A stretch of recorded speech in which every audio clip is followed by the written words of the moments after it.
മത്തായിയുടെ സുവിശേഷം 7-ാം അധ്യായത്തിലേക്ക് നമ്മുടെ ശ്രദ്ധയെ തിരിക്കാം. I was saying how there are different churches that crop up. ഭൂമിയിൽ ഉടലെടുക്കുന്ന പല സഭകളെ കുറിച്ചായിരുന്നല്ലോ നമ്മുടെ പ്രതിവാദ വിഷയം. And whenever a church becomes like Babylon, ദൈവസഭ ബാബിലോണായി തീരുമ്പോൾ God always brings some people out of it and starts another church like Jerusalem again. ദൈവം അതിൽ നിന്നും ചില ആളുകളെ അവിടെ നിന്ന് എഴുന്നേൽപ്പിച്ച് വേറെ യെരുശലേം, യഥാർത്ഥ യെരുശലേം പണിയുവാനായിട്ട് ദൈവം തുടങ്ങുന്നു. In the Old Testament, there are two big journeys of God's people. പഴയ നിയമത്തിലെ രണ്ട് പ്രയാണങ്ങൾ ദൈവത്തിന്റെ ജനത്തിനുള്ളത് നമ്മൾ വായിക്കുന്നു. The Old Testament is written for our instruction. പഴയ നിയമം നമുക്ക് ഉപദേശത്തിനായിട്ട് എഴുതിയിരിക്കുന്നതാണ്. The first journey is very well known among all Christians. ആദ്യ പ്രയാണം എല്ലാ ക്രിസ്ത്യാനികളുടെ ഇടയിലും പ്രചാരം ലഭിച്ചിട്ടുള്ളതാണ്. It's the journey of the Israelites from Egypt through the wilderness to Canaan. മിസ്രയീമിൽ നിന്ന് അടിമത്തത്തിൽ നിന്നും കനാൻ ദേശത്തിലേക്ക് മരുഭൂമിയിലുള്ള ഇസ്രായേൽ ജനത്തിന്റെ യാത്ര. There are so many songs written about it that I'm not a slave in Egypt anymore. അതിനെക്കുറിച്ച് പല പാട്ടുകളും എഴുതിയിട്ടുണ്ട്. ഫറവോന് ഞാൻ അടിമയല്ല എന്നുള്ള വിധത്തിലുള്ള പല പാട്ടുകളുണ്ട്. But there is another journey which is in the second half of the Old Testament. പഴയ നിയമത്തിന്റെ അവസാന പകുതിയുടെ ഒരു ഭാഗത്ത് പ്രതിപാദിച്ചിട്ട് വേറൊരു പ്രയാണമുണ്ട്. And that is the journey from Babylon to Jerusalem. ബാബിലോണിൽ നിന്നും യെരുശലേമിലേക്കുള്ളൊരു പ്രയാണമാണ്. It began with Daniel praying. ദാനിയേലിന്റെ പ്രാർത്ഥനയിൽ തുടങ്ങുന്നു. Then it continued with Ezra. യെസ്രായേൽ അത് വീണ്ടും തുടരുന്നു. And Zechariah and Haggai the prophets. സക്കറിയാവും ഹഗ്ഗായിയുടെ പ്രവചനത്തിന്റെ പുസ്തകങ്ങളൊക്കെ അത് നമ്മൾ വായിക്കുന്നു. Joshua and Zerubbabel. യോശുവ എന്ന സെറുബ്ബാബേലിനെ കുറിച്ച് അതിലൂടെ തുടങ്ങുന്നു. Nehemiah. അത് നെഹമ്യാവിലേക്ക് It's a big movement. അതൊരു വലിയ തുടർമാനമായ ഒരു പ്രവൃത്തിയാണ്, പ്രയാണമാണ്. Hardly ever heard a song about that. അതിനെക്കുറിച്ചുള്ള ഒരു പാട്ടുകൾ ഞാൻ വളരെ വിരളമായിട്ടേ കേട്ടിട്ടുള്ളൂ. And somehow the devil has hidden that from many Christians. പല ക്രിസ്ത്യാനികളുടെ മനസ്സിൽ നിന്നും സാത്താൻ വളരെ ക്രിസ്ത്യാനികളെ കബളിപ്പിച്ചിരിക്കുന്ന ആ വിധത്തിലാണ്. See, the journey from Egypt to Canaan is a personal journey. It's an individual Christian's life. ഇസ്രായേലിൽ നിന്നും ഇസ്രായേലിലേക്കുള്ള കനാനി ദേശത്തേക്കുള്ള യാത്ര ഒരു വ്യക്തിപരമായിട്ടുള്ള ബന്ധത്തിലുള്ള ഒരു യാത്രയാണ്. That's a picture of that. അതിനെയാണ് അത് പ്രതിനിധാനം But from Babylon to Jerusalem is the movement out of a corrupt church into a pure church. ബാബിലോണിൽ നിന്നും യെരുശലേമിലേക്കുള്ള ആ പ്രയാണത്തെ പ്രതിനിധാനം ചെയ്യുന്നത് മലിനമായിരിക്കുന്ന ഒരു സഭാവിഭാഗത്തിൽ നിന്നും വിശുദ്ധ നഗരമായ യെരുശലേമിലേക്കുള്ള വിശുദ്ധ സഭയിലേക്കുള്ള ഒരു യാത്രയാണ്. It's a very interesting study. അത് പഠിക്കേണ്ടത് വളരെ രസകരമായ ഒരു പഠന വിഷയമാണ്. If you go to the CFC India website, നിങ്ങളത് CFC ഇന്ത്യയുടെ വെബ്സൈറ്റിലേക്ക് കടന്നു ചെന്നാൽ and go to the Bible studies, അതിന്റെ Bible verse by verse Bible studies, verse by verse Bible study എന്നുള്ള ആ തലക്കെട്ടിലേക്ക് കടന്നു ചെന്നാൽ you'll find a study there on this. There are 28 one-hour messages on from Babylon to Jerusalem, ഒരു മണിക്കൂറുള്ള 28 മെസ്സേജുകൾ അവിടെ നിങ്ങൾക്ക് പഠിക്കാനായിട്ട് സാധിക്കും. covering all those books of Daniel, Ezra, Nehemiah, etc. Daniel, Ezra, Nehemiah എന്നുള്ള ഈ പുസ്തകങ്ങളെല്ലാം and applying it to our time. നമ്മുടെ ഇന്നത്തെ സമയത്തിനോട് പ്രതിബന്ധിച്ച് കുറിക്കുന്ന ചില കാര്യങ്ങൾ അവിടെ പഠന വിഷയങ്ങളാക്കിയിട്ടുണ്ട്. This is important because at the end of the Bible you read about Babylon and Jerusalem.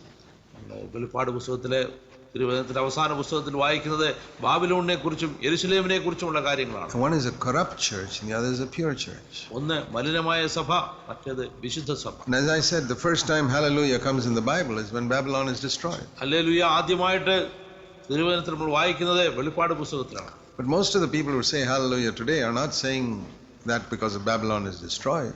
Babylon തകർക്കപ്പെട്ടതിനു വേണ്ടിയല്ല ഇന്ന് പലരും ഹല്ലേലൂയ പറയുന്നത്. Most of the people saying hallelujah today are living in Babylon. ആ ഹല്ലേലൂയ പറയുന്ന പലരും ഇന്ന് ബാബിലോണിൽ തന്നെയാണ് ജീവിക്കുന്നതും. They don't want Babylon to be destroyed. ആ ബാബിലോണിനെ തകർക്കപ്പെടാൻ അവർ ആഗ്രഹിക്കുന്നതുമില്ല. Have you understood this? നിങ്ങൾക്ക് ഇത് മനസ്സിലാക്കിയിട്ടുണ്ടോ? From the time of Cain and Abel, ഹാബേലിന്റെയും കായീന്റെയും കാലം മുതൽ there are two streams that have flowed through them in humanity. മനുഷ്യകുലത്തിലെ രണ്ട് മാർഗങ്ങൾ ഒഴുകുന്നതായിട്ട് നമുക്ക് കാണാൻ സാധിക്കും. And because people don't read the Bible carefully, they haven't understood why God accepted Abel and did not accept Cain. ഹാബേലിനെ അംഗീകരിച്ചത് കായീനെ അംഗീകരിക്കാതിരുന്നത് എന്തുകൊണ്ടാണെന്നുള്ളത് തിരുവചനം ശ്രദ്ധയോടെ വായിക്കാത്തതിനാൽ പലർക്കും മനസ്സിലാകുന്നില്ല. it starts with Cain and Abel അത് തുടങ്ങിയത് കയീനിലും ഹാബേലിലുമാണ്. and finally ends with in Revelation with Babylon and Jerusalem. അത് വന്ന് നിൽക്കുന്നത് വെളിപ്പാട് പുസ്തകത്തിലെ ബാബിലോണിലും യെരുശലേമിലുമാണ്. And in between, many people are in these two streams. ഈ രണ്ട് ഒഴുക്കിൽ, ഈ രണ്ട് മാർഗത്തിൽ പല ആൾക്കാർ കടന്നു വരുന്നു. Like David was in the Jerusalem stream and Saul was in the Babylon stream. ആ ബാബിലോണിയ ഒഴുക്കില് ശൗലും യെരുശലേമിയ ഒഴുക്കില് ദാവീദും കടന്നു വരുന്നു. And then in Jesus' time, the Pharisees were in the Babylonian stream and Jesus was in the Jerusalem stream. യേശുക്രിസ്തുവിന്റെ കാലത്ത് യേശുക്രിസ്തു ഈ യെരുശലേമിയ ഒഴുക്കിലും പരീശന്മാർ ആ ബാബിലോണിയ ഒഴുക്കിലും കടന്നു വരുന്നു. And finally, it ends up with what we read in Revelation. അവസാനം വെളിപ്പാട് പുസ്തകത്തിൽ വായിക്കുന്നതിൽ അവസാനിക്കുന്നു. Let's turn briefly to Genesis 4. ഉൽപ്പത്തി പുസ്തകം 4-ാം അധ്യായത്തിലേക്ക് നമുക്ക് ചുരുക്കമായിട്ട് കടന്നു വരാം. It says here that, now I want you to read carefully. Most of us have heard that the reason God accepted Abel was because he brought blood in his sacrifice. നമ്മൾ പലരും കേട്ടിട്ടുള്ളതുപോലെ ഹാബേലിൽ എന്തുകൊണ്ട് ദൈവം പ്രസാദിച്ചെന്നാൽ അവൻ രക്തം ചൊരിഞ്ഞ യാഗം കൊണ്ടുവന്നു, അതുകൊണ്ടാണ് എന്നാണ് നമ്മൾ കേട്ടിട്ടുള്ളത്. And Cain did not bring blood. കയീൻ രക്തം കൊണ്ടുവന്നിട്ടില്ല. I'm sure many of you have heard that. ഈ കാര്യം നിങ്ങൾ പലരും കേട്ടിട്ടുണ്ടെന്ന് ഞാൻ വിശ്വസിക്കുന്നു. I want to ask you a question. ഞാൻ ഒരു ചോദ്യം ചോദിക്കാൻ ആഗ്രഹിക്കുന്നു. Where did you learn that? എവിടെ നിന്നാണ് നിങ്ങളത് പഠിച്ചത്? I'm sure it is from some preacher. നിങ്ങളത് പഠിച്ചത് ഏതെങ്കിലും ഒരു പ്രസംഗിയിൽ നിന്നാണ് ഞാൻ വിശ്വസിക്കുന്നത്. And when you heard it from some preacher, did you check it in the Bible? ഒരാൾ പ്രസംഗിച്ച് കേട്ടപ്പോൾ നിങ്ങളത് തിരുവചനത്തിൽ അങ്ങനെയാണോ എന്ന് പരിശോധിച്ച് നോക്കിയോ? No. ഇല്ല. You blindly believed it. Say, yeah, that must be right.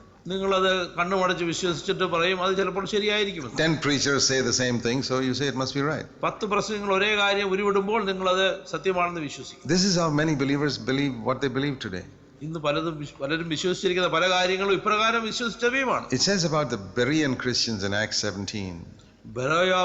ബെരയോരെ കുറിച്ച് അപ്പോസ്തല പ്രവൃത്തികളിൽ നമ്മൾ വായിക്കുന്നുണ്ട്. That when they heard the apostle Paul, Paulose പ്രസംഗിച്ചപ്പോൾ they said, we have to check that in the scriptures and come back to you next week and tell you whether we believe it or not. തിരുവചനത്തിൽ അങ്ങനെ തന്നെയാണോ ഇത് എഴുതിയിരിക്കുന്നവർ പരിശോധിച്ചിട്ട് അടുത്ത ആഴ്ച പൗലോസിന്റെ അടുത്ത് വന്ന് ചോദ്യങ്ങൾ. Then they came to him and said, yeah, we agree with you now. എന്നിട്ട് പൗലോസ് പറഞ്ഞു അതെ അങ്ങനെ തന്നെയാണ് ഇപ്പോൾ ഞങ്ങൾ അത് സമ്മതിക്കുന്നത്. Imagine if the apostle Paul came here to preach. ഇന്നിപ്പോൾ അപ്പോസ്തലനായ പൗലോസ് ഇവിടെ വന്ന് പ്രസംഗിക്കുകയാണ് നിങ്ങൾ. And you say, well, praise the Lord, Paul, but we got to check in the scriptures whether what you said is right or not.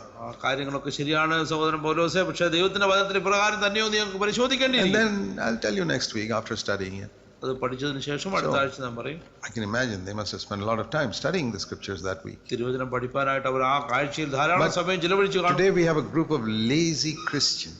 എന്നാൽ നമുക്ക് ഇന്ന് മടിയന്മാരായിട്ടുള്ള ഒരു കൂട്ടം വിശ്വാസികൾ, Whatever they hear on Christian television, they swallow it. ക്രിസ്തീയ ടെലിവിഷനിൽ കാണുന്നത് എന്തും അവർ വിഴുങ്ങുന്നവർ. Whatever they hear some preacher preach, they swallow it. ഏതെങ്കിലും പ്രസംഗിക്കുന്നവർ കണ്ണുമടച്ച് വിശ്വസിക്കും. And they don't check it to the scriptures. അത് തിരുവചന പുസ്തകത്തിൽ അപ്രകാരമാണോ എന്ന് പരിശോധിക്കാറില്ല. Such people deserve to be deceived. അങ്ങനെയുള്ളവർ വഞ്ചിക്കപ്പെടുവാനായിട്ട് കൽപ്പിച്ചാക്കിയിരിക്കുന്നവരാണ്. Yeah, sure. തീർച്ചയായിട്ടും അങ്ങനെ. God says they ignore my word and they listen to the word of man. അവരെ എന്റെ വചനത്തെ ത്യജിച്ചിട്ട് മനുഷ്യന്റെ വചനത്തെ ശ്രവിക്കുന്നുവെന്ന് ദൈവം കാണുമ്പോൾ What shall I do with them? അവരോട് ഞാൻ എന്ത് ചെയ്യണം? Let them be deceived. അവർ ഭോഷ്ക് വിശ്വസിക്കുമാറ് വ്യാജത്തിൽ തന്നെ. If they want, they've got my Bible, they can read it. അങ്ങനെ ദൈവം നൽകിയിരിക്കുന്ന തിരുവചനം അവർ വായിക്കേണ്ടവരാണ്. Now let me show you what scripture says. തിരുവചനം എന്താണ് പറയുന്നത് ഞാൻ നിങ്ങളെ കാണിക്കാം. It says here in verse 2, Genesis 4:2, Abel was a keeper of the flocks and Cain was a tiller of the ground. ഹാബേൽ ആട്ടിടയനും കയീൻ കൃഷിക്കാരനുമായി തീർന്നു എന്നാണ് 4-ാം അധ്യായം 2-ാം വാക്യം. They brought an offering to God. കുറെ കാലം കഴിഞ്ഞിട്ട് അവർ ദൈവത്തിനായിട്ട് വഴിപാട് കൊണ്ടുവന്നു. Verse 3, Cain, it was not a sin offering. അതൊരു പാപയാഗമല്ല, വഴിപാടാണ്. There were many type of offerings. പലതരത്തിലുള്ള വഴിപാടുകളുണ്ട്. In Leviticus there were many offerings without blood. ലേവ്യ പുസ്തകത്തിൽ പല വഴിപാടുകളും രക്തം ചൊരിയാതുള്ളതാണ്. Grain offerings were there commanded by God in Leviticus. ധാന്യം കൊണ്ടുള്ള ആ വഴിപാടുണ്ട്. It is thanksgiving offering. അത് നന്ദി സൂചകമായിട്ട് ദൈവത്തിന് അർപ്പിക്കുന്ന വഴിപാട്. So how did people give thanksgiving? എങ്ങനെയാണ് ദൈവജനം തങ്ങളുടെ നന്ദി ദൈവത്തോട്? Even under Israel. ഇസ്രായേലിന്റെ ഇടയിൽ പോലും If he was growing wheat, he would bring 10% of his wheat. അവൻ ഗോതമ്പ് കൃഷിക്കാരനാണെങ്കിൽ അതിന്റെ 10% അവൻ കൊണ്ടുവരും. If he was bringing barley or rice, he'd bring 10% of that. അതുപോലെ വാർണിയും അരിയും ഒക്കെ ആണെങ്കിൽ അവൻ And വളർത്തുന്നതിൽ നിന്നും if he was running a fruit vineyard, he'd bring 10% of the fruit. അത് അവനൊരു പഴവർഗ്ഗങ്ങൾ വളർത്തുന്നവരാണെങ്കിൽ അതിന്റെ 10% And if he was raising sheep and cows, he'd bring 10% of that. അവൻ ആടുകളെയും പശുക്കളെയുമാണ് മേയ്ക്കുന്നതെങ്കിൽ അതിൽ നിന്നും 10% കൊണ്ടുവരും. That was a thanksgiving offering. അത് ദൈവത്തിന് നന്ദി സൂചകമായിട്ട് കൊടുക്കുന്ന. So it was perfectly right. Cain was tilling the ground. He brought 10%, not 10%. He brought some offering from there. കാരണം കയീൻ അവന് ധാന്യങ്ങൾ വിളയിക്കുന്നവനായിരുന്നു, അതിൽ നിന്നും അവൻ 10% കൊണ്ട് അതിനകത്ത് യാതൊരു തെറ്റുമില്ല. And Abel also brought, for he was looking after the sheep, he brought sheep. ഹാബേൽ ആട്ടിടയനായതിനാൽ അവൻ ആടിനെ കൊണ്ടുപോയി. It doesn't say it was a sin offering. അതൊരു പാപയാഗമാണെന്ന് ഇവിടെ പറയുന്നില്ല. But it says here in verse 4, last part. 4-ാം വാക്യത്തിന്റെ അവസാന ഭാഗത്ത് നമ്മൾ Now what you have heard, most of you, all your life, is this. നിങ്ങൾ ഭൂരിഭാഗം ആൾക്കാരും കേട്ടിരിക്കുന്ന ഒരു കാര്യം ഇതാണ്. Read verse 4 carefully. 4-ാമത്തെ വാക്യം ശ്രദ്ധയോടെ വായിക്കാം. That's not what you have heard. നിങ്ങൾ അതല്ല കേട്ടത്. ഹാബേൽ, You have heard, നിങ്ങൾ കേട്ടിരിക്കുന്നത് the last part of verse 4. 4-ന്റെ അവസാന ഭാഗം. The Lord accepted Abel's offering and therefore he accepted Abel. യഹോവ ഹാബേലിന്റെ വഴിപാടിൽ പ്രസാദിച്ചു, അതുകൊണ്ട് അവനെ അംഗീകരിച്ചു. That's not what it says. അങ്ങനെയല്ല അവിടെ എഴുതിയിരിക്കുന്നത്. It says the Lord had regard for Abel and therefore he accepted his offering. യഹോവ ഹാബേലിലും അവന്റെ വഴിപാടിലും പ്രസാദിച്ചെന്നാണ്. See the difference? അതിന്റെ വ്യത്യാസം നിങ്ങൾ മനസ്സിലായോ? And what about Cain? കയീനെ കുറിച്ച് എന്താണ് പറഞ്ഞത്? It's not the offering that was rejected, it was Cain that was rejected, and so his offering was rejected. കയീന്റെ വഴിപാടിൽ പ്രസാദിച്ചില്ല എന്നല്ല എഴുതിയിരിക്കുന്നത്, കയീനിലും അവന്റെ വഴിപാടിലും പ്രസാദിച്ചില്ല എന്നാണ് എഴുതിയിരിക്കുന്നത്. What type of offering is that? അത് എപ്രകാരമുള്ള ഒരു I'll വഴിപാടാണ്? give you an example. ഞാൻ ഒരു ഉദാഹരണം പറയാം. This is Cain's offering was something like this, which Jesus said. കയീന്റെ വഴിപാട് ഇത്തരത്തിലുള്ളതായിട്ടാണ് യേശുക്രിസ്തു പറയുന്നത്. You come and to bring an offering to God, Jesus said in Matthew 5. മത്തായിയുടെ സുവിശേഷം 5-ാം അധ്യായത്തിൽ നിങ്ങൾ ദൈവത്തിനായിട്ട് വഴിപാട് അർപ്പിക്കാൻ കൊണ്ടുവരുമ്പോൾ 23-24. 23-24 നമ്മൾ വായിക്കുന്നു. And there you remember you've hurt somebody. മറ്റുള്ള ഒരാളെ നീ മുറിവേൽപ്പിച്ചൊരു കാര്യം നിന്റെ മനസ്സിലേക്ക് കടന്നു വരുന്നു. God will not accept your offering. ദൈവം നിന്റെ വഴിപാട് അംഗീകരിക്കുമോ? Even if it's a blood offering, he won't accept it. രക്തം ചൊരിഞ്ഞൊരു വഴിപാടാണെങ്കിലും ദൈവം, Lord, I bring the blood of Jesus, cleanse me. യേശുക്രിസ്തുവിന്റെ രക്തം ഞാൻ കൊണ്ടുവന്നിരിക്കുന്നതിനെ കഴുകണമേ ശുദ്ധീകരിക്കണമേ എന്ന് പറഞ്ഞാലും Won't cleanse you. അത് നിന്നെ ശുദ്ധീകരിക്കാൻ പോകുന്നു. Go and settle that matter first, then come and bring your offering. പോയി നിന്റെ സഹോദരനുമായി നിരന്നതിന് ശേഷം കടന്നു വന്നിട്ട് നിന്റെ യാഗം അർപ്പിക്കുക. He doesn't reject your offering, he's rejected you. അവൻ നിന്റെ വഴിപാടിനെ അല്ല നിന്ദിക്കുന്നത്, നിന്നെയാണ് അവൻ ത്യജിക്കുന്നത്. I've heard sometimes people say, ആൾക്കാർ ഇങ്ങനെ പറഞ്ഞു, I had a fight with my wife. ഞാൻ എന്റെ ഭാര്യയുമായിട്ട് വഴക്കടിക്കും. Then I go, he used to give me testimony. I had a fight with my wife. ഞാൻ എന്റെ ഭാര്യയുമായിട്ടൊരു ഷണ്ട ഉണ്ടായി എന്നൊരു സാക്ഷ്യം പറയുന്നു. I got alone with God and I kept on praying in tongues and I got over it. അതിനുശേഷം ഞാൻ പോയി കർത്താവിനോട് അന്യഭാഷയിൽ പ്രാർത്ഥിച്ചു, ദൈവമായിട്ട് നിരപ്പിലായി. What? God didn't hear one single second of his prayer. അതിലെ ഒരു സെക്കൻഡ് പോലും പ്രാർത്ഥന ദൈവം ശ്രവിച്ചതായിട്ട് ഞാൻ വിശ്വസിക്കുന്നില്ല. God said, go and reconcile with your wife first. I'm not going to accept your offering. കർത്താവിന്റെ വചനം എന്താണ്? ആദ്യം പോയി നിന്റെ ഭാര്യയുമായിട്ട് നിരന്നിട്ട് വന്നിട്ട് നീ പ്രാർത്ഥിക്കുക. How many people believe that? How many people are taught that? എത്ര പേര് ഇത് വിശ്വസിക്കുന്നുണ്ട്? എത്ര പേര് നിങ്ങളെ ഇത് പഠിപ്പിച്ചിട്ടുണ്ട്? So often we don't hear what God is saying. പലപ്പോഴും നമ്മൾ ദൈവത്തിന്റെ ശബ്ദം കേൾക്കാറില്ല. Because we don't read God's word carefully. കാരണം ദൈവവചനം നമ്മൾ ശ്രദ്ധയോടെ വായിക്കാറില്ല. So God saw something in Cain's heart that was not right. കയീന്റെ ഹൃദയത്തിലെ നേരാകാത്ത ഒരു കാര്യം ദൈവം അവിടെ കണ്ടു. That's why he didn't accept his offering. അതുകൊണ്ടാണ് അവന്റെ ആ യാഗം അവൻ അംഗീകരിക്കാതെ. Now what do you think it was? അതെന്താണെന്നാണെന്ന് നിങ്ങൾക്ക് അറിയാമോ? Did you read verse 3 and verse 4 carefully? 3-4 വാക്യങ്ങൾ ശ്രദ്ധയോടെ വായിച്ചേ. Please read it carefully and see if there is a difference between their offerings. അവരുടെ വഴിപാടിലുണ്ടായിരുന്ന വ്യത്യാസം എന്തെന്ന് വളരെ വ്യക്തമായിട്ട് അവിടെ എഴുതിയിട്ടുണ്ട്. ശ്രദ്ധിച്ചൊന്ന് വായിക്കുക. If you read it carefully, you'll see it. നിങ്ങളത് ശ്രദ്ധയോടെ വായിച്ചാൽ നിങ്ങൾക്കത് മനസ്സിലാകും. Only 2 verses. 2 വാക്യങ്ങൾ. 3 and 4. 3-4. What do you see the difference? അവിടെയുള്ള വ്യത്യാസം എന്താണ്? Did you notice it? നിങ്ങൾ അവിടെ ശ്രദ്ധയോടെ വായിച്ചോ? കുറെ കാലം കഴിഞ്ഞിട്ട് കയീൻ brought an offering. നിലത്തെ അനുഭവത്തിൽ നിന്നും യഹോവയ്ക്ക് ഒരു വഴിപാട് കൊണ്ടുവന്നു. And Abel brought the firstlings of his flock. ഹാബേലും ആട്ടിൻകൂട്ടത്തിലെ കടിഞ്ഞൂലുകളിൽ നിന്നും അവയുടെ മേധസ്സിൽ നിന്നും തന്നെ ഒരു വഴിപാട് കൊണ്ടു. The difference is this. ഇതായിരുന്നു അവിടുത്തെ വ്യത്യാസം. Cain brought an offering. Abel brought the best of his flock. കയീൻ കൊണ്ടുവന്നത് ഒരു അനുഭവം. offering. ഹാബേൽ കൊണ്ടുവന്ന വഴിപാട് ഏറ്റവും മെച്ചമായിട്ടുള്ള മേധസ്, ആട്ടിൻ കൊണ്ട് കടിഞ്ഞൂലിന്റെ medas. There are two types of believers അങ്ങനെയുള്ള രണ്ട് തരത്തിൽ വിശ്വാസികളുമുണ്ട് sitting right here. ഇവിടെ ഇരിക്കുന്നതിൽ കൂടെ. Some bring an offering to God. ചിലരെ ഒരു വഴിപാട് കൊണ്ടുവരും, Some bring the very best. ചിലരെ ഏറ്റവും മെച്ചമായിട്ടുള്ളത് കൊണ്ടുവരും. What did you bring? ഇതിലേതിനാണ് ദൈവം പ്രസാദിക്കുന്നത്? Have you given the very best of your life and time and energy and everything to God? ദൈവത്തിനായിട്ട് നിങ്ങൾ നൽകിയിരിക്കുന്ന നിങ്ങളുടെ ജീവിതത്തിലെ ഏറ്റവും നല്ല സമയവും ആരോഗ്യവും പണവുമാണോ? Or do you give a little bit to God? അതോ നിങ്ങൾക്ക് എന്തെങ്കിലും അല്പം ദൈവത്തിനായിട്ട് A കൊടുക്കും? little bit of time, അല്പസമയം a ദൈവം, little bit of money, അല്പം പണം കൊടുക്കുക, a little bit of your energy. നിങ്ങളുടെ ആരോഗ്യത്തിന് അല്പം കൊടുക്കുക. Most of it you're just living for yourself. നിങ്ങൾ ഭൂരിഭാഗം പേര് നിങ്ങൾക്ക് വേണ്ടി തന്നെ ജീവിക്കുന്നവരും. That is Cain. അതാണ് കയ്യിന്റെ Even if you മാർഗം. bring the blood of Jesus, it is Cain. നിങ്ങൾ യേശുക്രിസ്തുവിന്റെ രക്തം കൊണ്ടുവന്നാലും അത് കയ്യിന്റെ മാർഗമാണ്. It's got nothing to do with blood. അത് രക്തവുമായിട്ടൊന്നും ചെയ്യാനില്ല. God sees the heart. ദൈവം നമ്മുടെ ഹൃദയങ്ങളെ കാണും. What are you bringing? എന്താണ് നിങ്ങൾ കൊണ്ടുവരുന്നത്? I'll show you a New Testament example of this. പുതിയ നിയമ ഉദാഹരണം ഞാൻ നിങ്ങളെ കാണിക്കാനായിട്ട് ആഗ്രഹിക്കുന്നു. Turn to Mark's Gospel മർക്കോസിന്റെ സുവിശേഷം and chapter 12. 12-ാം അധ്യായം. മർക്കോസ് 12. Here you see Cain and Abel all over again. വീണ്ടും കയ്യിനെയും ഹാബേലിനെയും നമ്മളിവിടെ ദർശിക്കുന്നു. Have you noticed it? നിങ്ങളത് ശ്രദ്ധിച്ചിട്ടുണ്ടോ? Verse 41. Mark 12:41. Markose 12:41. Jesus sat down opposite the treasury and began observing how the multitude were putting money into the treasury. പിന്നെ യേശു ശ്രീ ഭണ്ഡാരത്തിന് നേരെ ഇരിക്കുമ്പോൾ പുരുഷാരം ഭണ്ഡാരത്തിൽ പണമിടുന്നത് നോക്കിക്കൊണ്ടിരുന്നു. ധനവാന്മാർ പലരും വളരെ ഇട്ടു.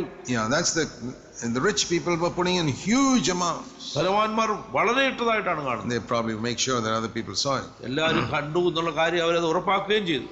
And the poor widow, അപ്പോൾ ഒരു ദരിദ്രയായ ഒരു she വിധവ, had only 2 small coins, she put it in. അവിടെ 2 കാശ് അവൾ അവിടെ ഇടുന്നതായിട്ട് കാണും. Jesus called his disciples യേശു ക്രിസ്തുവിന്റെ ശിഷ്യന്മാരെ അടുത്ത് വിളിച്ചു and said, this widow has put in more than all that is already there. ഭണ്ഡാരത്തിലിട്ട എല്ലാവരെക്കാളും ഈ ദരിദ്രയായ വിധവ അധികമിട്ടു. What is the difference? എന്താണ് ഇവിടുത്തെ ആ വ്യത്യാസം? The man who was getting 1 million dinars, he put in 100 dinars. 1 million dinar ശമ്പളം കിട്ടുന്നവൻ 100 dinar offering. 100 dinars is a lot of money. ആ 100 ദിനാർ എന്ന് പറയുന്നത് ധാരാളം പണമാണ്. It was nothing for this man who's got 1 million. 1 million കിട്ടുന്നവനെ സംബന്ധിച്ചോളം ഇത് ഒന്നുമില്ല. But this widow, എന്നാൽ ഈ ദരിദ്രയായ വിധവ, she gave that which cost her something. അവൾക്കുണ്ടായിരുന്നതെല്ലാം അവൾ ദൈവത്തിന്. So there's some things I learned here. ഞാൻ ഇവിടെ ഒരു കാര്യം പഠിക്കുകയുണ്ടായി. Does Jesus sit in front of the offering box? യേശുക്രിസ്തു ശ്രീഭണ്ഡാരത്തിന്റെ തൊട്ടു മുമ്പിൽ ഇരിക്കുകയായിരുന്നു. I thought we teach in this church that Jesus does not see anything about the offering box. നമ്മൾ സഭയിൽ പഠിപ്പിക്കുന്നത് ഈ പഴശ്ശായോടുള്ള ബന്ധത്തില് യേശുക്രിസ്തു ഒന്നും ശ്രദ്ധിക്കുന്നില്ലെന്നാണോ? No, he sees, he's watching. അവൻ എല്ലാം ശ്രദ്ധയോടെ It's written there in scripture. ഇത് ദൈവത്തിന്റെ വചനത്തിൽ എഴുതിയിരിക്കുന്ന ഒരു കാര്യമാണ്. I don't sit there. Jesus sits there. That's all ഞാൻ I അവിടെ say. ഇരിക്കുന്നില്ല, പക്ഷെ യേശുക്രിസ്തു അവിടെ ഇരിക്കും. I don't allow any man to sit there. I അവിടെ say Jesus is ഒരു there. മനുഷ്യനെ ഇരിക്കാൻ അനുവദിക്കത്തുമില്ല, പക്ഷെ യേശുക്രിസ്തു അവിടെ ഇരിക്കും. And notice, it doesn't say, in the English it's very clear. ഇംഗ്ലീഷിൽ വളരെ വ്യക്തതയോടെ അവിടെ എഴുതിയിട്ടുണ്ട്. He was not observing how much they put, but he was observing how they put. അവർ എന്തുമാത്രം ഇട്ടു എന്നുള്ളതല്ല അവൻ ശ്രദ്ധിച്ചുകൊണ്ടിരുന്നത്, അവർ എവിധത്തിൽ എങ്ങനെയാണ് അവരുടെ മനോഭാവത്തോടെയാണ് ഇട്ടത്. You know, he doesn't see how much you put. I'm sorry to disturb all the rich people who put a lot of money, because he's not bothered about that. ധാരാളം പണമിട്ട പണക്കാരെ ഞാൻ അവരോട് പറയട്ടെ, നിങ്ങൾ എത്ര ഇട്ടു എന്നുള്ളതല്ല, നിങ്ങൾ എങ്ങനെ ഇട്ടു എന്നുള്ളതാണ് He's ദൈവത്തിന്. not impressed by all the big amount you put. നിങ്ങളുടെ വലിയ തുകയിൽ അവൻ ഒട്ടും ആകർഷണമല്ല. How you put is what he sees. എങ്ങനെ നീ ഇട്ടു എന്നുള്ളതാണ് കാര്യം. Was it with a cheerful heart? വളരെ സന്തോഷ ഹൃദയത്തോടു കൂടിയാണോ? Was it secretly so that nobody saw? രഹസ്യമായിട്ട് ആരും അറിയാതാണോ? Was it, Lord, I'm so thankful you died for me. കർത്താവേ, നീ എനിക്കായിട്ട് മരിച്ചതിനാൽ ഞാൻ നിന്നെ സ്തുതിക്കുന്നു, ഞാൻ You നന്ദിയുണ്ട്. have blessed and prospered me. Here is what little I can give to നീ you. എന്നെ സമൃദ്ധിയായിട്ട് അനുഗ്രഹിച്ചില്ലെങ്കിൽ നീ എനിക്ക് നൽകിയ ഇത് ഞാൻ നിനക്കായിട്ട് നൽകും. You gave everything for me. നിന്റെ ജീവിതം നീ മുഴുവനായിട്ട് എനിക്ക് When you നൽകിയ. came to earth, you did not calculate how many drops of blood should I shed on the earth. നീ കാൽവറിയില് മരിക്കുമ്പോൾ എത്ര തുള്ളി രക്തം എനിക്കായിട്ട് ചിന്തണം എന്ന് വളരെ പിശുക്കനായിട്ടല്ലല്ലോ നീ ചിന്തിച്ച് ഭൂമിയിലേക്ക് വന്നത്. How many of you know How much of Jesus' blood was shed on the cross? നിങ്ങൾ എത്ര പേർക്കറിയാം യേശു ക്രിസ്തുവിന്റെ രക്തം എത്രമാത്രം അവിടെ ഒഴുക്കിയിട്ടുണ്ട് കാൽവറിയിൽ നിന്ന് നിങ്ങളാണ് അറിയാമോ? I'm not a doctor, so I don't know how many liters of blood we have in our system. ഞാനൊരു ഡോക്ടർ അല്ലാത്തതിനാൽ നമ്മുടെ ശരീരത്തിൽ എത്ര ലിറ്റർ രക്തമുണ്ടെന്ന് I must എനിക്കറിയില്ല. ask my wife and find out that. ഞാൻ എൻ്റെ ഭാര്യയോട് ചോദിച്ചിട്ട് അത് കണ്ടുപിടിക്കാം. But how much did Jesus drop? How many cc's or whatever it is? എത്ര cc ആണോ എത്ര ലിറ്റർ ആണോ അവന്റെ ശരീരത്തിൽ നിന്ന് ഒഴുക്കി കളഞ്ഞത് നിങ്ങൾക്ക് അറിയാമോ? You know? നിങ്ങൾക്കറിയുമോ? We know he shed his blood. അവൻ നമുക്കായിട്ട് രക്തം But ചിന്തി എന്നുള്ളത് നമുക്കറിയാം. not much will flow from his hands and feet when you pierce it. കാലിൽ നിന്നും കയ്യിൽ നിന്നും ഒക്കെ കുത്തി മുറിവേൽപ്പിക്കുമ്പോൾ But അധികം ഒഴുകി പോകില്ല. little by little for 6 hours, I suppose a lot of it dropped off. 6-7 മണിക്കൂർ കൊണ്ട് അത് കുറെ ഒഴുകി പോയെന്നിരിക്കും. And but finally, when the man pierced his side, all the rest of the blood came out. വിലാപ്പുറത്ത് കുത്തിയപ്പോൾ ബാക്കി ഉണ്ടായിരുന്ന രക്തവും പൂർണ്ണമായിട്ടും ഒഴുകിപ്പോയി. He gave everything. അവൻ പൂർണ്ണമായിട്ടും നമുക്കായിട്ട് ഒഴുക്കിക്കളഞ്ഞു. And this is how we know. ഇങ്ങനെയാണ് നമ്മളത് അറിവാക്കുന്നത്. Man is made of, body is made of flesh, bones and blood.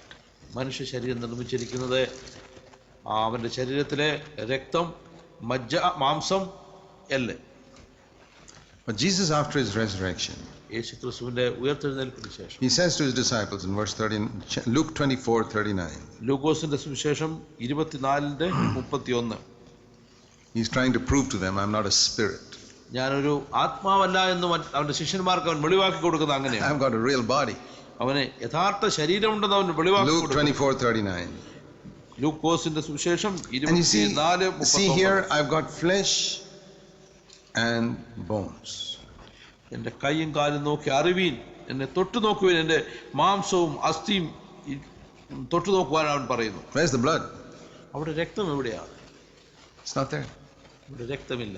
It was all shed on Calvary's അത് hill. Calvary ക്രൂശിൽ ഇരിക്കുന്നതിനൊക്കെമായിട്ട് അത് ചിന്തപ്പെട്ടു. Some of it was shed in Pilate's courtyard where they beat him up.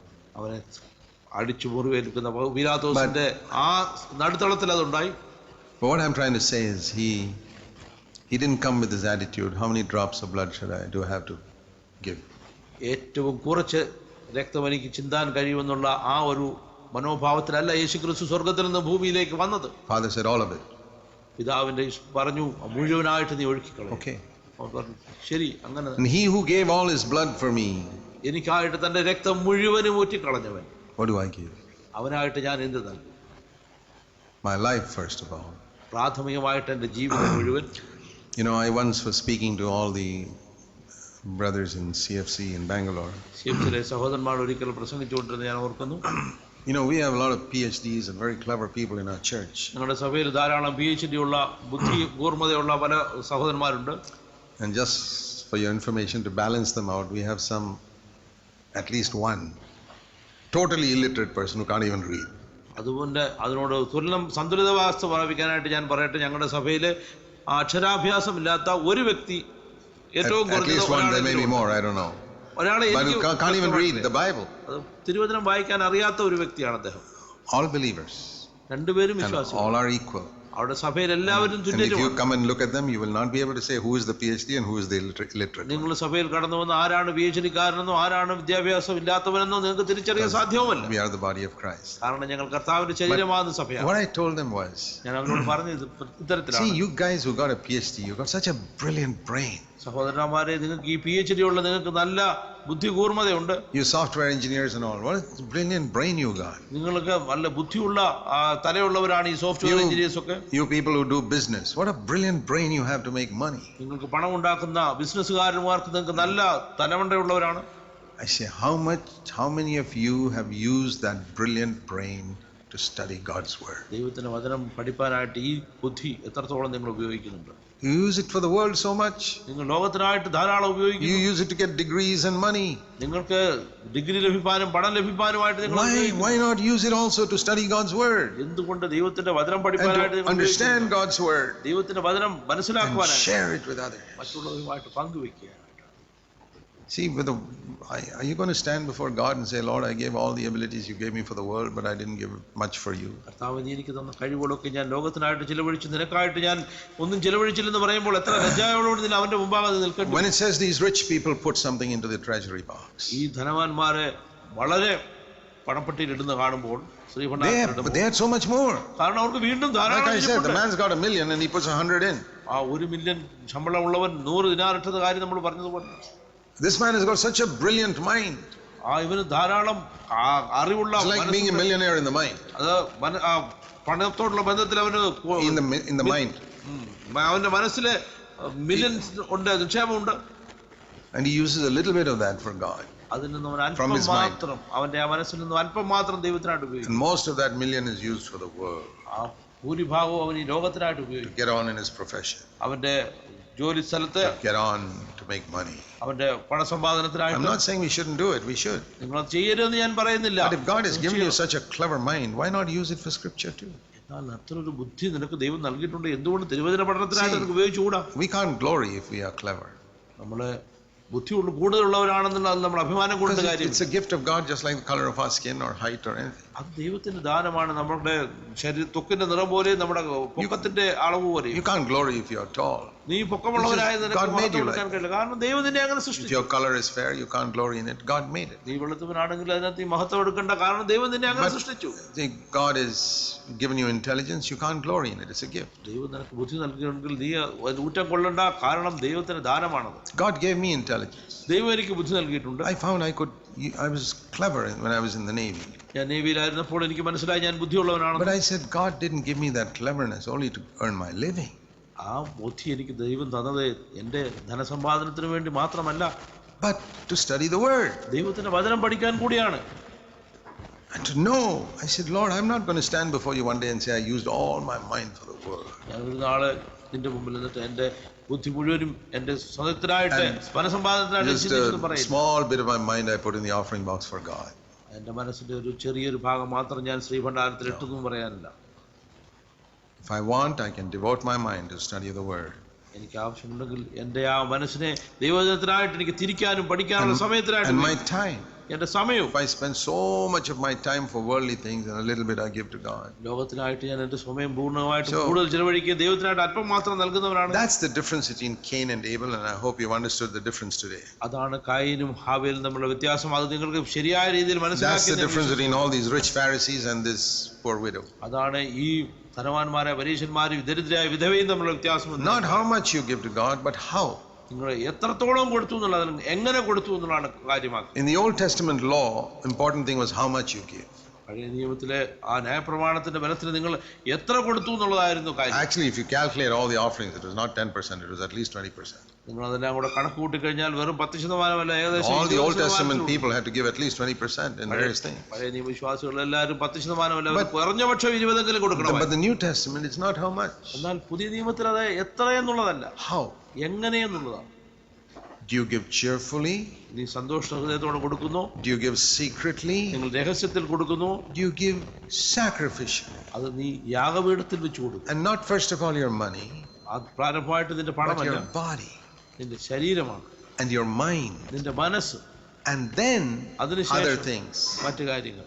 How much do you give it to God? ദൈവത്തിനായിട്ട് നിങ്ങൾ എങ്ങനെ കൊടുക്കും? So that is the difference between Cain and Abel, and you may find a lot of you are actually following Abel and not Cain. അതാണ് കയീൻ. A lot of you are following Cain, not Abel. കയീൻ ഹാബേൽ തമ്മിലുള്ള വ്യത്യാസം. നിങ്ങൾ പലരും കയീന്റെ മാർഗത്തിലാണ് നടക്കുന്നതെന്ന് ഞാൻ വിശ്വസിക്കുന്നു. You may have thought, no, I'm not in the way of Cain. നിങ്ങൾ ചിന്തിക്കുന്നുണ്ടായിരിക്കും, ഞാൻ അങ്ങനെയല്ല, ഞാൻ ഹാബേലിന്റെ മാർഗത്തിലാണ് എന്ന്.